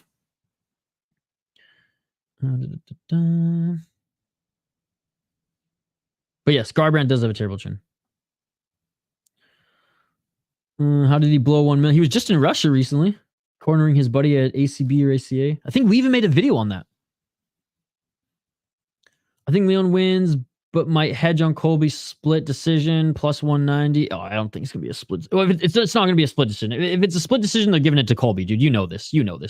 I would stay away. I'm not even a bettor, and I would stay far away from that. It's not a split decision. They're going to give it to Colby. Unanimous. If he wins, they're going to give it to him unanimous. You saw what happened last weekend, right? 1 minute and 30 seconds of control time won Almeida the fight. If it's close enough to be split, they're just going to give it unanimous to Colby.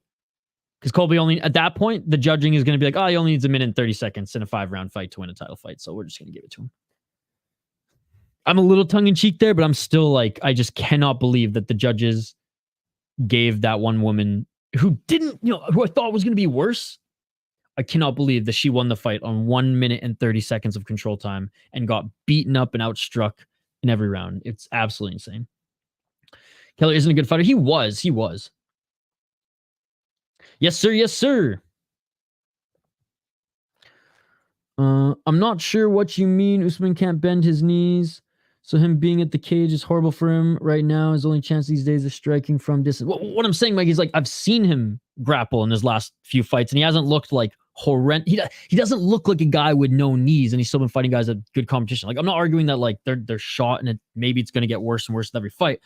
Like the fact that he had that fight that we watched against Hazmat, like shows that he's still got a little bit of something in the tank there, right? Leon stayed true to himself and earned it the hard way while Colby went the dirty cheap route. But look at their meeting, polar opposites. Leon is a real Rocky. Yeah, but Colby did, Colby may not have earned this title shot based off of recent fight merit, but he did earn, he, like I said, we went through the resume. He beat Dos Anjos. He beat some of these really good guys on the way up. So can't really deny that he hasn't like earned a spot at the top of the division. I will say that when you take 3 fights in 3 years and you got a guy on a win streak, as much as I hate to say it, that Bilal has, with the backstory of Leon and Bilal, they very well could have made that fight. Hugh, my man, thank you so much for joining. Hugh, exclusive member of the channel. Appreciate you. Herb Dean is reffing the main event and someone is going to die. That's true. I mean, shit, maybe Leon will get away with cheating. Leon, don't grab the cage. Even though I picked you to win, I hate when fighters grab the cage. I would rather fighters knee-grounded opponents than grab the cage. Oh, he's horrible, dude. He used to be amazing. I'll give you that. He used to be amazing. He's hands down one of the worst now. He's good in one championship. Keep him there. No, he's... And you know why I say that? Because he's so hot and cold, and you can't have that as a referee. You can't. Even if you're not like, yeah, you just can't. You have to be... You have to be consistent. You have to be consistent. And he's not. A blunder here and there. I mean, even Herzog makes blunders. But what is Herzog? Consistent. What isn't Goddard? Consistent, right? And Herb Dean used to be awesome. He is not good anymore. In one, it's fine, because like that's carnage. Ryzen, it's fine. That's carnage. UFC, they're taking steps to be the pacifist fighters league like the PFL. So in this particular league, you just can't cut it. You can't cut it. I'm not a fan of Herb anymore. He used to be my favorite, but now I swear, man, he's just lighting up that Herb in the cage and being like, oh, fuck, running towards to stop the fight. Let's go, Rocky. Have you ever seen Colby deal with calf kicks? Wrestling is good and all, but when your legs are chewed up, the cardio in the world, if your legs can't keep up with position. Dos Anjos blasted his legs quite a bit, but I don't think they were ever compromised enough that it got in the way of his wrestling. Saying he has a son, he pays child support, plus he has bills in his house. He lives a mile from me. Oh, wow. So we're talking Garbrandt then. We're talking Garbrandt, not Durden, because there's 2 Codys on this card. Oh, wait, it's Cody Durden, right? I'm just having an absolute... Yeah, Cody Durden. For some reason, I was like, wait, did I just totally brain fart his name? God, it's already midnight. I said we weren't going to go 3 hours. We're already almost 3 hours. But you know what? The fact that the chat is buzzing, that's awesome. And I can't thank you guys anymore. Seriously, you guys are amazing. Herb Dean is washed. He does 90 UFC fights a year, plus 100 other promotion fights across the world. He's just collecting a paycheck at this point. He's burnt. Plus 390 KO for Leon. Easy money. Ooh, that's actually not bad. I thought it would be lower. Yeah, well, you know what? If it is Garbrandt that you're referring to, again, I don't know if you're referring to Durden or Garbrandt because there's 2 Codys on this card. I hope both of them. I hope both of them make some money this weekend. Facts. I still don't know if it's Garbrandt or Durden. Just mean when he had Masvidal, he held him against the cage, foot stomped him, and had control. I can't imagine Colby having any clinch control against the cage. Definitely bro and Stu. He will not lose his fight. Jeff, again, I'm not going to hit you back up midstream, buddy. I told you I'll hit you back up after the after the stream or when I'm done. Like I got stuff to do after this too, so I'll definitely get back to you soon. I promise. I still have to work out. I still have to post the videos and do podcast editing for my second channel. I still have to eat dinner. I still got to stretch. I still got to shower. I still got to get the soy sauce video up. You know, I'm probably just not sleeping tonight because that's like 4 hours of work after this. But I will get back to you. But and this is no disrespect. I know you give me $5, but like I have a list of priorities that I got to do after this. I did not expect to go almost 3 hours. That's on me. I get it, but I promise I will get back to you. Hell, I might even just message you quickly, like, hey man, got the message, you know, and I'll get back to you as soon as I can. But I'm not sleeping tonight, clearly, because it's already midnight. So I do have some things to do. So I do have to wrap this up soon here, guys. So I'm going to try to get through these rest of these comments as quickly as I can. I misread your comment. In theory, Colby should be able to return him for 5 rounds. Liam is usually low volume, isn't he? Yeah, but he picks his shots very well. That's kind of the crazy thing about him. He's lower volume, but if you look at even just some of his breaks in the pocket, he'll go like huge left hook, 2 body shots, and then a step back elbow. Every one of those is significant. Every one of those is gonna hurt, and you hear them. It's like smack, boom. So yeah, a little bit less volume, but I don't think Colby's gonna hit him with much anyways either, except for those blitzing shots. But good point. Oh, 100%. Colby won't get a KO. Colby won't get a KO. Yeah, Jeff, I promise I'll get back to you as soon as I can, brother. I'm just starting to stress out a little bit here too. That I did not realize it was midnight, and I'm like, fuck. There's no way I'm gonna sleep tonight. I have so much to do. I have so much to do. Wow. I shouldn't have left it over the last minute, but hey, it is what it is. Will be a great fight either way. Yes. Colby might be underestimating Leon. Please, Leon, you got all our support. Probably on a class and Colby decision is my guess. I just think he does more damage. I think Colby, if it goes to decision, wins 2 rounds based on him employing his game and doing it well. I just think the shots that Leon are going to hit him with are going to do more damage. Yeet. What's up, Josh? Yeah, just huge leg whips to the body. Leon by decision. If Colby mentions Leon's dad on the ground, it's over. Ain't that the truth? Zach, yeah, so the autism parlay. The degenerate parlay is Thompson, Ferguson, and Kelleher. The safe parlay is Shamil, Jacoby, and Pantoja. Colby has allowed himself to convince himself he's a good fighter. I don't think so. If Colby somehow knocks Leon out, it would be the biggest star in the UFC. That would be the biggest upset. I mean, not even really big upset, but yeah, that would be huge. Because, like, again, Colby doesn't have knockout power. I mean, every UFC fighter, I guess, has some knockout power. I mean, Bryce Mitchell doesn't have a knockout yet, but you know what I mean. That's not his bread and butter. I got Pantoja winning, or that's not his strength. I got Pantoja winning, or he doesn't have that tool. I don't know how to describe it. You know what I mean. I got Pantoja winning the co-main event and main event still.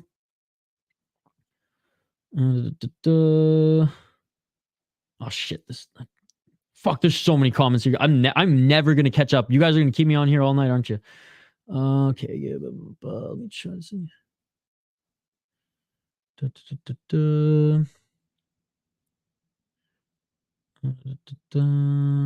I see your comment, Jeff.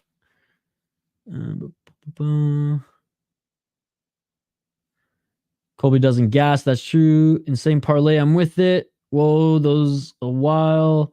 Good night, everyone. And good night. You should have a great night. And it will be ready for One Friday Fights tomorrow. Yeah, if I don't sleep, I will watch it because I'll literally be still up. If I get some sleep, I'm definitely going to be, I'm definitely not going to be awake for that one. Let's go. Colby's 36, bro. He ain't no spring chicken anymore. And again, 3 fights in 3 years. I personally like Pantoja, Shavkat, and Paddy. Get Shavkat on that safe parlay. I can't because I put Thompson on the degenerate, right? So I can't put Thompson on the degenerate and Shavkat on the safe. That's my, I don't know, that was my logic. Jacoby might ruin it for me.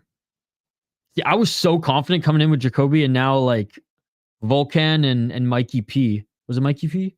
You guys scared me a little bit. You like the safe parlay, bro? I'm scared now, Vo. You scared me with the Jacoby, with your how confident you and Mikey P are on Jacoby losing. Okay, Jeff, since Jeff keeps spamming it, I'm gonna do it right now. Jeff, I'm going on Twitter right now. I'm answering you live. Because clearly me saying I'm gonna do it after the stream will not cut it. All right. You hit me up on Twitter? Oh, I got you. Because my fucking Twitter, why can't it doesn't work like that? Okay, one sec, buddy. I got you.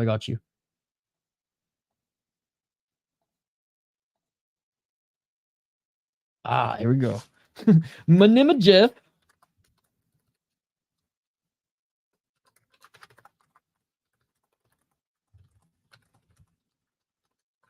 Boom. Added, messaged, my name is Jeff.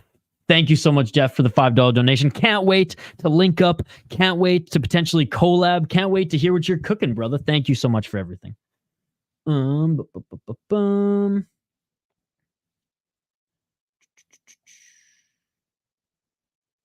Like the safe parlay, I didn't make it, bro. No, like I said, it's brought to you. Like the segment is brought to you by Volkan.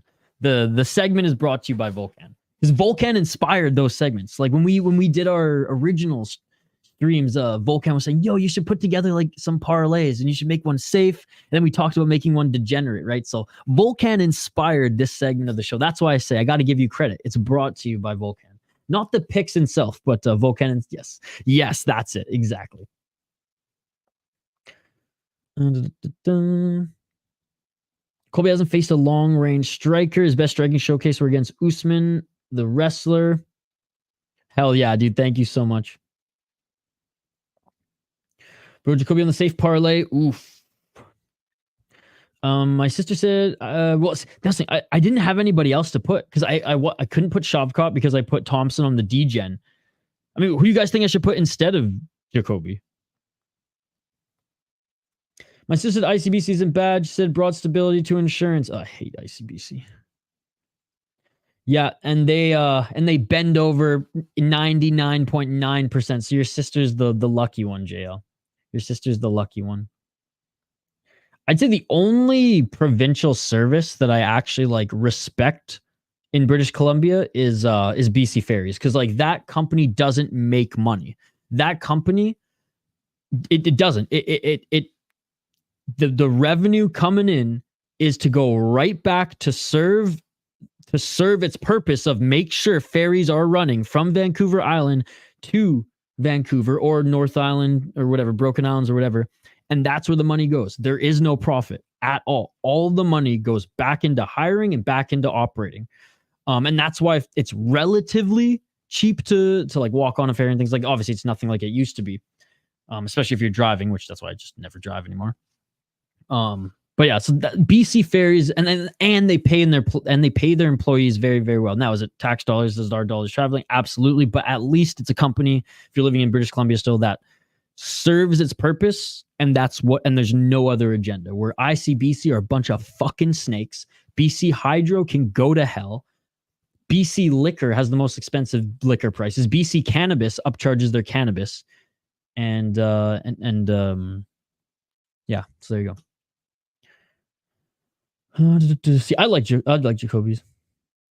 I know, and that's why it scares me, because he lost to William Knight, so I completely overlook him now, and I will for the rest of time. $20 bets have been placed. Let's go. I like fight doesn't go the distance in Tony versus Paddy. Yes, it has been established. Tony's throwing sand. You know, it'd be funny actually if Paddy came in and like fucking threw sand at Tony to start off the fight. I'm sure Tony would grin. FFC camera quality put me off watching it. FFC's in Peru, right? Put it this way, activated. I've seen worse. I've literally seen no joke. A Muradov event was straight up from a phone. It was a phone streamed in a gymnasium. I'm talking like YMCA in freaking wherever Muradov is, Turkey or some shit. Where was Muradov? I don't even know. It's crazy. That stream got like almost 10,000 views on the channel. So many people were watching Muradov. Oh yeah, that's what I was looking at. FFC. Where is it? Out of. It's not Final Fight Championship. Oh, it's Europe. Oh, okay. European. I thought it was Peruvian for some reason. Tony's bringing his shades and blades with him to kill Paddy. But that chin is going. MMA math at its finest in the chat. I know. I'm the one who's like, I hate MMA, or not. Actually, I take that back. I don't say that I hate MMA math. I just say MMA math doesn't make sense. And then here I am going, oh, he lost to William Knight, so he sucks. Again, I never said that he sucks. It was kind of a bit. I do like Jacoby. I just got to stick to one, guys, even if it's wrong. I do like him. I'm a fan of him. I think his takedown defense is good. I think he's criminally underrated in the light heavyweight division. And you guys might be right. Alonzo Menifield might be better. But again, as soon as I saw him lose to William Knight, I just cannot take him seriously. I just can't. It's just like, what the hell, man? You lost to William Knight. What are you doing with your life? And it's not like you lost to William Knight on CES on the regionals coming up. Then I don't even care. But you lost to him in the UFC, brother. That's more embarrassing than Bilal getting a win over a one-arm Burns and flaunting it. That's more embarrassing than Bilal not finishing Stephen Thompson. Sorry, Jay. I had to. I'm sorry. No more Bilal slander in this live chat. Actually, I'll come full circle and say Bilal, he deserves the title shot over Colby. Karate Combat is going to be, yes, Karate Combat tomorrow too. We got Cage Fury FC, LFA, Karate Combat. Oh my goodness. I can't wait to watch that fight too. If pass you Alonzo at plus 210, you crazier. It's the juicier this card. Everyone else is the favorite to parlay. Plus it's an early fight, so you can recover if he loses. Fair enough. It's like that fucker Gary not finishing Magny. Yes. My opinion soured on Ian Gary when he was going after Magny. Oh, sweet Shane. Thank you for listening. Shane, do these streams help you formulate your picks at all? Because I know we go head to head on some of them, but do you watch other videos to help formulate your picks, dude, or you just go through Tapology like when we're streaming? The return is too good not to pass. Fair enough, brother.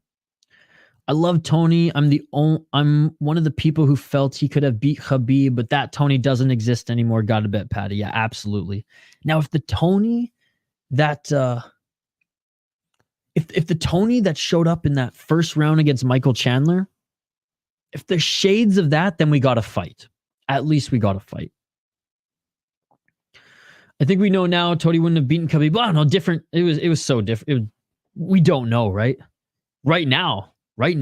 Oh, I think we know now Tony wouldn't have beaten Khabib.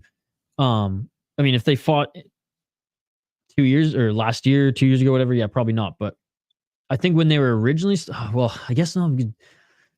I think like Justin, because Tony, he didn't look good in the Justin Gaethje fight, obviously because he got his ass beat, but he still like was fighting like Tony. You know what I mean? He still was quick. I mean, that was just it too. He was a lot quicker and he just looked like the old Tony, but just got his ass beat. And then it was after that where it was like, oof. No, Bilal wasn't scared of anyone. I mean, he turned down Shavkat. Shamil finish only. Last time I checked, when my book opened, I'm gonna send a few units on that favorite safe parlay. Oh, cheers, buddy. And I'm the safe one. It's not super safe just because. Look, I would have put Shavkat on it, but again, I want Thompson on the degenerate, right? You activated like that finish only for Gaziev a lot. I put it as a best bet. No, Jail, you're not done with Tony. You never started with Tony. Guys, Jail's too young to have watched Tony's career, so he doesn't know. So I'm done with Tony. I get people for some reason gas him up. See, again, JL just doesn't know. So you're not done with Tony. You never started, bro. You never started with Tony. Tony does not deserve to be derailing a prospect. If my parlay busts with Ferguson beating Paddy, I won't even be mad. Would be an instant classic. Absolutely. It'd be awesome too if it goes 3 rounds and the judges rob Paddy. Just on purpose. Dana White, you see him like whisper to the judges and say like, if you don't give it to Tony, I'll kill you. That would be good too. Yeah, he looks like the finishing side for sure. Buday couldn't finish it. Yeah, Buday's not. I mean, Buday can get a Kimura. Wonderbread can't finish people like that. His finishes are rare. I guess Wonderboy didn't deserve to beat Holland then. You're making no sense.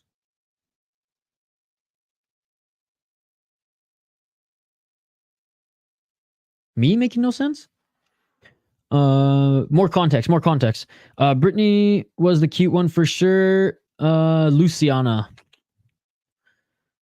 He's a karate point fighter, which takes people to decision, but sometimes catches them with blue moon bullshit. Oh no, he puts on exciting fights. That's undeniable, dude. Undeniable that he puts on exciting fights. This is what's interesting is people, MMA fans are always like, oh, we hate the grappling. Oh, they're hugging this and this and that. And then we have a fighter who's a pure striker in the modern day, and Josh Paul's gonna rip on him. Askar fight we was talking about earlier, looking back without context don't make sense now. Oh, okay, got you. Wonderboy outclassed Holland. Tony, other hand, is fried. Cody KO, boom, second round. Let's go, buddy. Thank you so much for joining. Appreciate you. I got that pick too. Man, that knee was badass. I'm so far behind the comments, I think.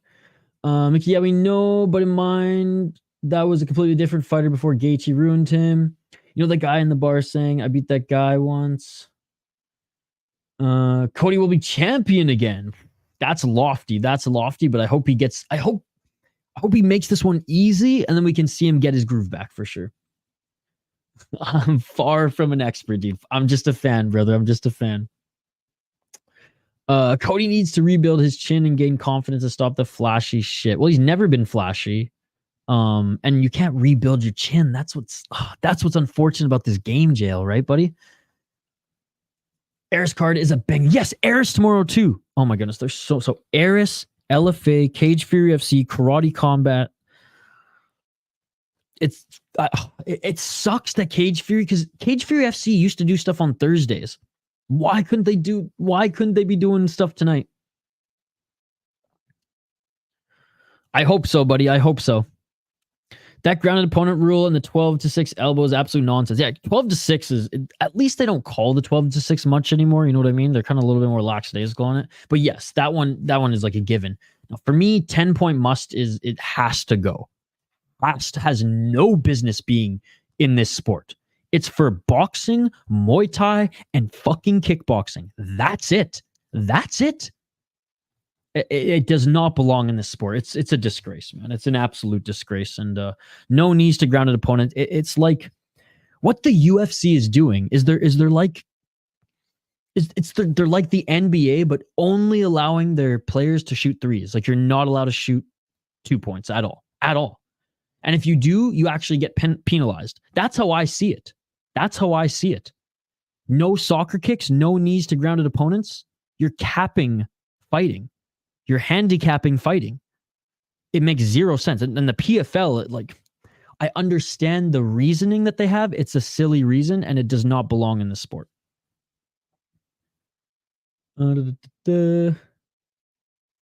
That's my impeccable analysis. UFC put this racist Durden on the beginning of the prelims. Racist? I don't think he's racist. Yeah, there's no, I haven't seen any evidence to suggest that he's racist. You should see what happened on the Eris card. Coleman was a title fight. Then one of the opponents missed weight, so they're taking away the title fight. And the French Eris fans was pissed because their guy made it. Oh no. Eris got a shitty rule. Can't do the one opponent Can win it rule, apparently. Damn, that's annoying, dude. That sucks. That sucks. That's unfortunate. Oh, I can only imagine how shitty that would be. Fuck, I haven't seen that, dude. But thanks for letting me know. Cody been spending too much on those tattoos.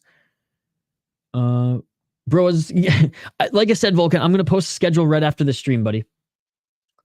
I'm gonna post a schedule after this stream, and I may need your guys' help in the community tab. So when you check out the schedule in the community tab, there might be some poll questions as well. Boom is gonna chin Cody Garbrandt. I just got a feeling. Dog him, raw man. That is sus. Sleeping on Cody. I picked him to win, dude. What are you talking about on sleeping on him? Bro, check the tape. Rewind the tape, brother. Don't call me out. Don't call me out without knowing the facts. Number 6, right in front of your face. What does that say? Cody Garbrandt. Boom is washed. New Muniz was a treat to watch. Mm-hmm. Cody will style on Kelleher. What's up, Trevor? Good to see you, buddy. Bro, you're reading comments from an hour ago? Oh, shit. I'm just catching up as they come in. I'm catching them up in order. Isha living in 2021. Well, like I said, I never miss a comment, dude. I try not to miss a comment. That's slapping you guys in the face. Why would I do that? You guys are giving me your time. I'm going to give you my time. Like I said, I was not supposed to nor able. I missed 2 calls from my dad. He's going to be pissed because I told him I was going to call him at 9. It's now at 10. It's now 12:30. But this is for you guys, man. On your knees is Mr. Entertainment in jail. Probably, yep. Isha is a living legend. He doesn't leave no comment out. As you grow, you got to pick and choose the comments, bro. Indeed. I can't, dude. I can't. Boom is def not chinning Cody. Highly doubt that. Well, I can't lie. Muniz had middleweight hype when we slammed Park. He was Murgulada's better.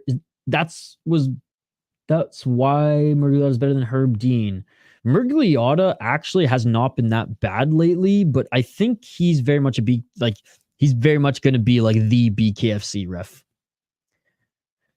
Muniz single-handedly resurrected the middleweight and turned water into wine.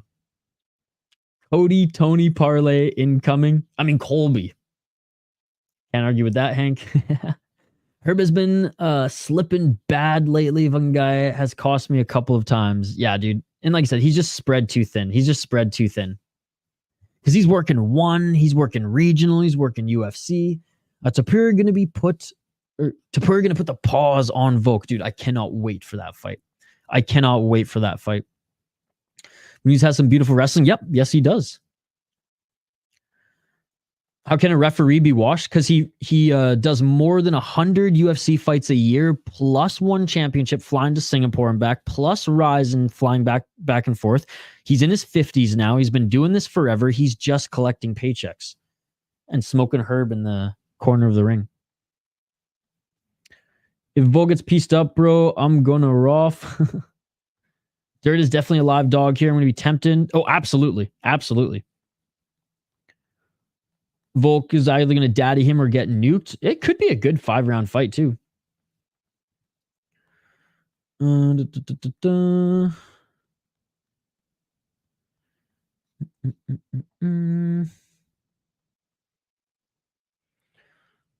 Maybe they dislike Volk. What's good, Isha?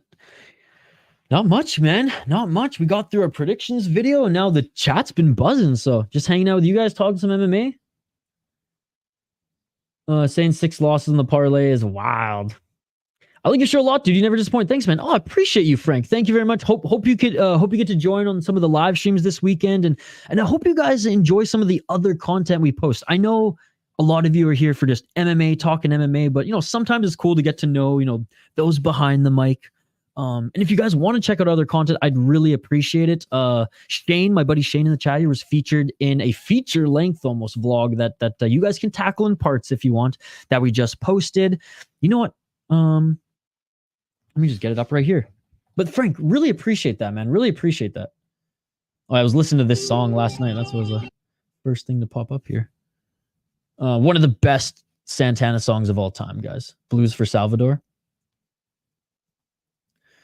So this is our channel, like you said, like you've probably seen, but we do music content, obviously MMA watch parties. How are you? Look at the views on that one, man. I've never gotten those views again. Fishing vlogs, recording studio, tarantula feedings, beer and whiskey tastings, podcasts. I'm trying to get Liam Harrison on next. Fight reaction videos. And then, like I said, some of our other stuff that we do here on the channel. This was a big brew tour vlog that we did. This was a fun one. And shout out to everyone who watched this one. 860 views. That's crazy. We don't get views like that on our vlog, so really appreciate it. Yes, this is exactly what happened. The police busted our photo shoot. And then we also post top 10 or top 5 and top 10 regional knockouts or finishes of the week. And then funky stories like this, you know, cocaine's a hell of a drug. MMA fighter attacked in public, you know, stuff like this, that stories that, you know, aren't necessarily big clickbaity stories that are in the news cycle, but stuff that like that you'll only find on the City Life Project YouTube channel, and it still has a little some to do with MMA. So like we do a little bit of everything here, and again, appreciate everyone who follows our channel. We've been posting short. This one's only got 12 views, so all 20 of you go check it out. Sometimes our shorts don't hit, but we post just knockouts. I mean, Colby Covington and some Colby Covington highlights and stuff there. But yeah, if you want to see just straight up knockout highlights, we post shorts of those as well as other shorts, as you can see here. And then fight companions, guys. Fight companions, as well as membership streams if you want to join some of our membership streams. But look at all our fight companions. And Kyle, the co-creator of the channel, he's going to start doing more content as well. So anyways, that's us. If you're unfamiliar, and appreciate every single one of you who has been supporting us here. Isha about to crash, trying to stream tomorrow live on air. Putting opponents on each parlay isn't cheap. I'm not that confident in him losing, but there's definitely a path. I think Jacoby is the rightful favorite, though, but it's a bit closer in my opinion. No, totally fair. Menifield can win, though, as I said, if he mixes it up. Oh, got you, Jeff. Sorry about that, buddy. Sorry about that. Guys. Oh, man. And I feel bad now because like I figured that, 20 minutes later as I was going through this comments. But I got you, brother. I got you. Thank you so much. Appreciate it. What are you doing for Christmas, Isha? I'm cooking I'm cooking some Persian food for my roommate's family. I cannot wait for Ryzen 45. It is such a stacked card with John Dodson is back again. Dude, that card is amazing. And again, by the way, I got to give a big shout out Jeff for the $5 donation again. Thank you. JL for the $2 donation. Thank you as well. You guys are absolutely beauties. And Jeff, I can't wait to connect, buddy. I can't wait to connect. One's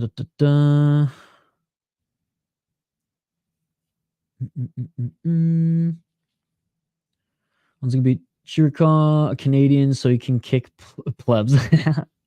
Yo, Rogue Strummer, what's up, buddy? Sorry, I missed your comment there live. How are you, buddy?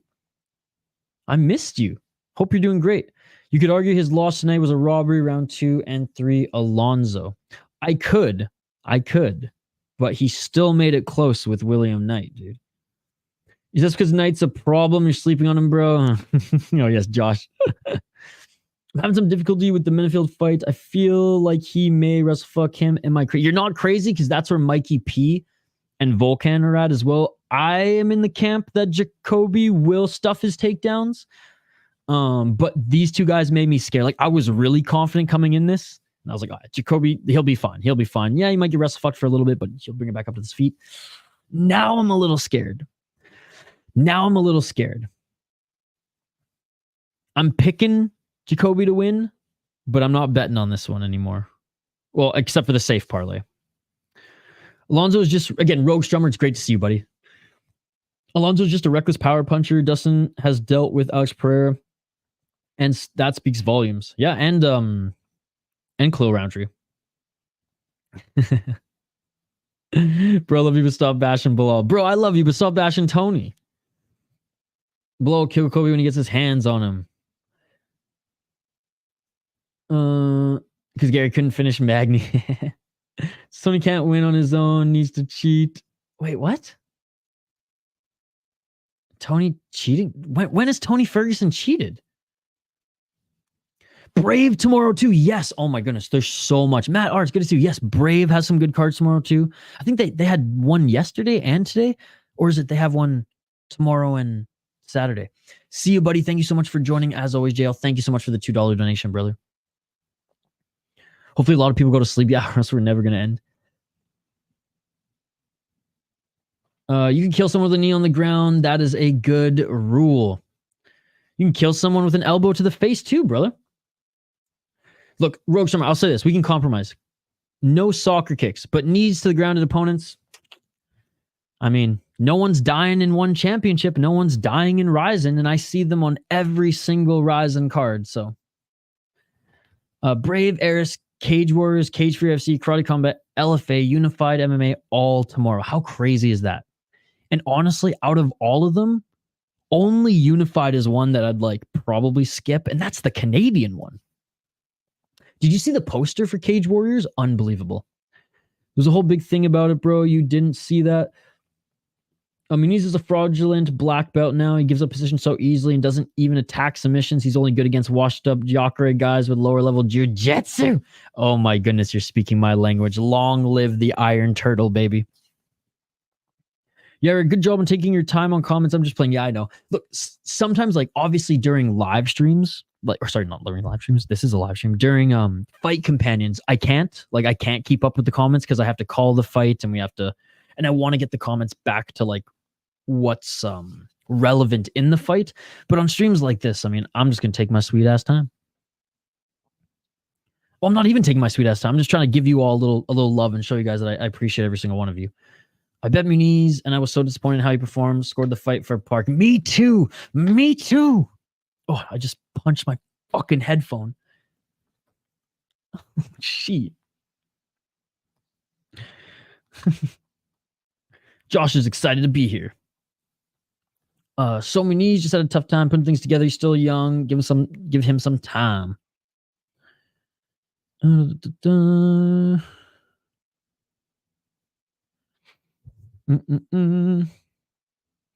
Brian Kelleher is the best dog on this card. You're confident, brother. You're confident.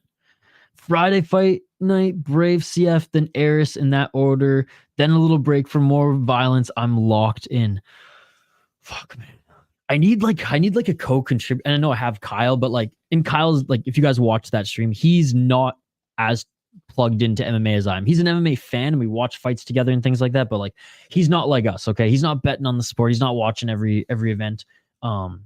We made this channel originally for music and it kind of spawned into a little bit of everything, right? So I do need a partner in crime down the road, someone who can part-time, come on the channel and so there's no overlap, so we can tackle all of these streams. Someone who preferably has like at least a little bit of a background in radio or play-by-play, because I mean, that's my small floor, and I'd hope that that's actually matched. But fuck, I might have to find somebody soon. Last thing, Mooney's avenged our boy T. Lulin. He's still my boy.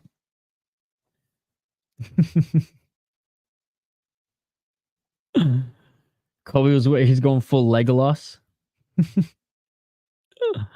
Oh man. He was in the full costume. Good night, Hank. Appreciate you. You made it to the promised land, brother. The end of the chat. Let's go. The Mecca of the stream. Let's go, baby. He's George Covington. Thank you, Rogue. Thank you. Good luck this weekend. You too, brother. You too. I hope to see you this weekend, brother. Let's get Josh Paul on the mic. Gotta be his MMA sensei and team him in the way of a D-Gen. Look. Oh, wait. Teach him the way of the D-Gen. I am going to. I'm going to teach Kyle. He's been busy. He works a real job, right? He's a plumber. You could have been a plumber. Doesn't even watch Community. You could have been a plumber. Yeah, he has a real job, so, and a wife, and he just moved, and he's helping his uncle and his aunt on his farm. So he's just a little busy. Like, he's been too busy to even make regular content, but like, we did have a good talk Activate A, and it wasn't like, all right, Kyle, I gotta talk to you, I've been doing more shit. It's just like, this is our channel. He owns 50% of it. It's both our canvas to paint and artistically create or stream or whatever. So I was just reminding him when I was there, saying that like, this is your channel. You don't have to do MMA stuff. If you want to, we have a community now that you can gauge and who will obviously support you, because I mean, Kyle does so much on the back end of this channel, guys. Like, you don't even know. So yeah, so I'm trying to encourage him to be like the call up guy. You know, Kyle, we need to call you up to the big leagues here, because KSW and Cage Warriors at the same time, or LFA and Cage Fury at the same time. We got to cover them both on the channel. So eventually we will get there. But unfortunately, tomorrow we're not going to get there. And I guess fortunately, it's not going to be the last one. Fortunately for the opportunity for Kyle, unfortunately for us having to divide and conquer, there's going to be a lot more days like that, especially at the end of the year where they bunch all the fight cards onto this last freaking weekend. Good night, y'all. See you tomorrow. Thank you, Mikey. Peace. Activate A. Just saying, I've actually been thinking about dropping an MMA channel too, called MMA All Day. I've paused on the idea. Dude, rip the Band-Aid off.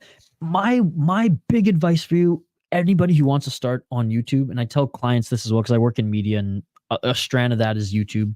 Not for the expert, for those who are like building their brand and who have a following. I'm the one who like cleans up their channels, or put it this way, I've been hired on to get channels monetized that like I didn't think would have a shot in hell of being monetized, and we cleaned it up. But at the end of the day, consistency. You can't start YouTube and actually want to do YouTube and grow it and just bank on getting a viral video that gets you a few thousand subs and then that's it. Like, you have to grind. You have to grind. Even if you don't want to play by YouTube's rules, the algorithm will recognize you grinded and posting stuff daily. I mean, my channel's grown. It's a hodgepodge of shit. If I just stuck to MMA, we'd probably be a little bit bigger right now. But honestly, it's because of the consistency, which is why we're still here. So, and it's tough, man. It's not easy. It's not like I have to post a video tonight. I have to. So that's why I'm staying up. But that's my biggest advice. If you're gonna jump into it, just be prepared to be consistent, and manage your time where you can have one night, do a bunch of content. Some stuff that's like timely, you're not gonna be able to, but always have stuff where you can just like have to post, which is what I have, but I just have to edit it a little bit. So I made more work for myself. Weekend cards are more likely for him, I'm guessing. Yes. Well, probably Saturdays. Probably Saturdays for him. Fridays, he's probably with Jen, his wife. And then, you know what? He could maybe be our Sunday guy too. Sunday, I'm full on my second channel. By the way, everyone who supports us here, if you don't mind, please go check out my second channel. We're trying to get 1,000 subscribers before the end of the year. That's not going to happen because we're not close enough, but we're trying, folks. This is my hockey and craft beer channel. I would really appreciate it if you guys support me and you like hockey, you like beer. You don't have to watch every video. Obviously, we post so much. And see, guys, you think I'm busy on City Life? Just take a look at, like, we post so many videos on this channel. This is, we post at least one a day, sometimes 3. So there's a lot. We're grinding. If you don't mind, please go support my my second channel. Every Sunday I record and post podcasts, and then we do live streams on this channel as well. Post-game shows for Wild. Obviously didn't do a Wild post-game show today because we're here. But yeah, I mean, Creed Bratton was fired as the Wild's head coach recently. We had a good live stream about that. But again, if you guys dig my vibe, if you dig my content, you want to support us further, please go check out my second channel, The Soda Pod. And if you're into the podcast, if you like the clips, we are on every single podcast app. Just look up The Soda Pod. And kind of Mikey saying that. Night, Mikey. All successful Twitch people say the most important thing is single-handedly is having a consistent schedule and sticking to it.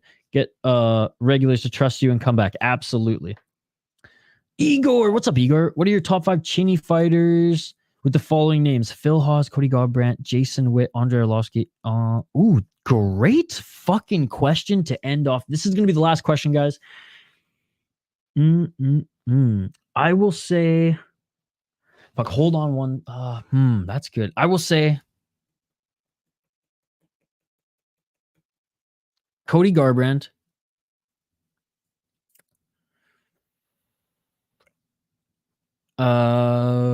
Jason Witt, Andre Arlovsky, Phil Hawes, Overeem. I'll still put Overeem at the least chinny out of those, just because like the guys he was fighting hit the hardest.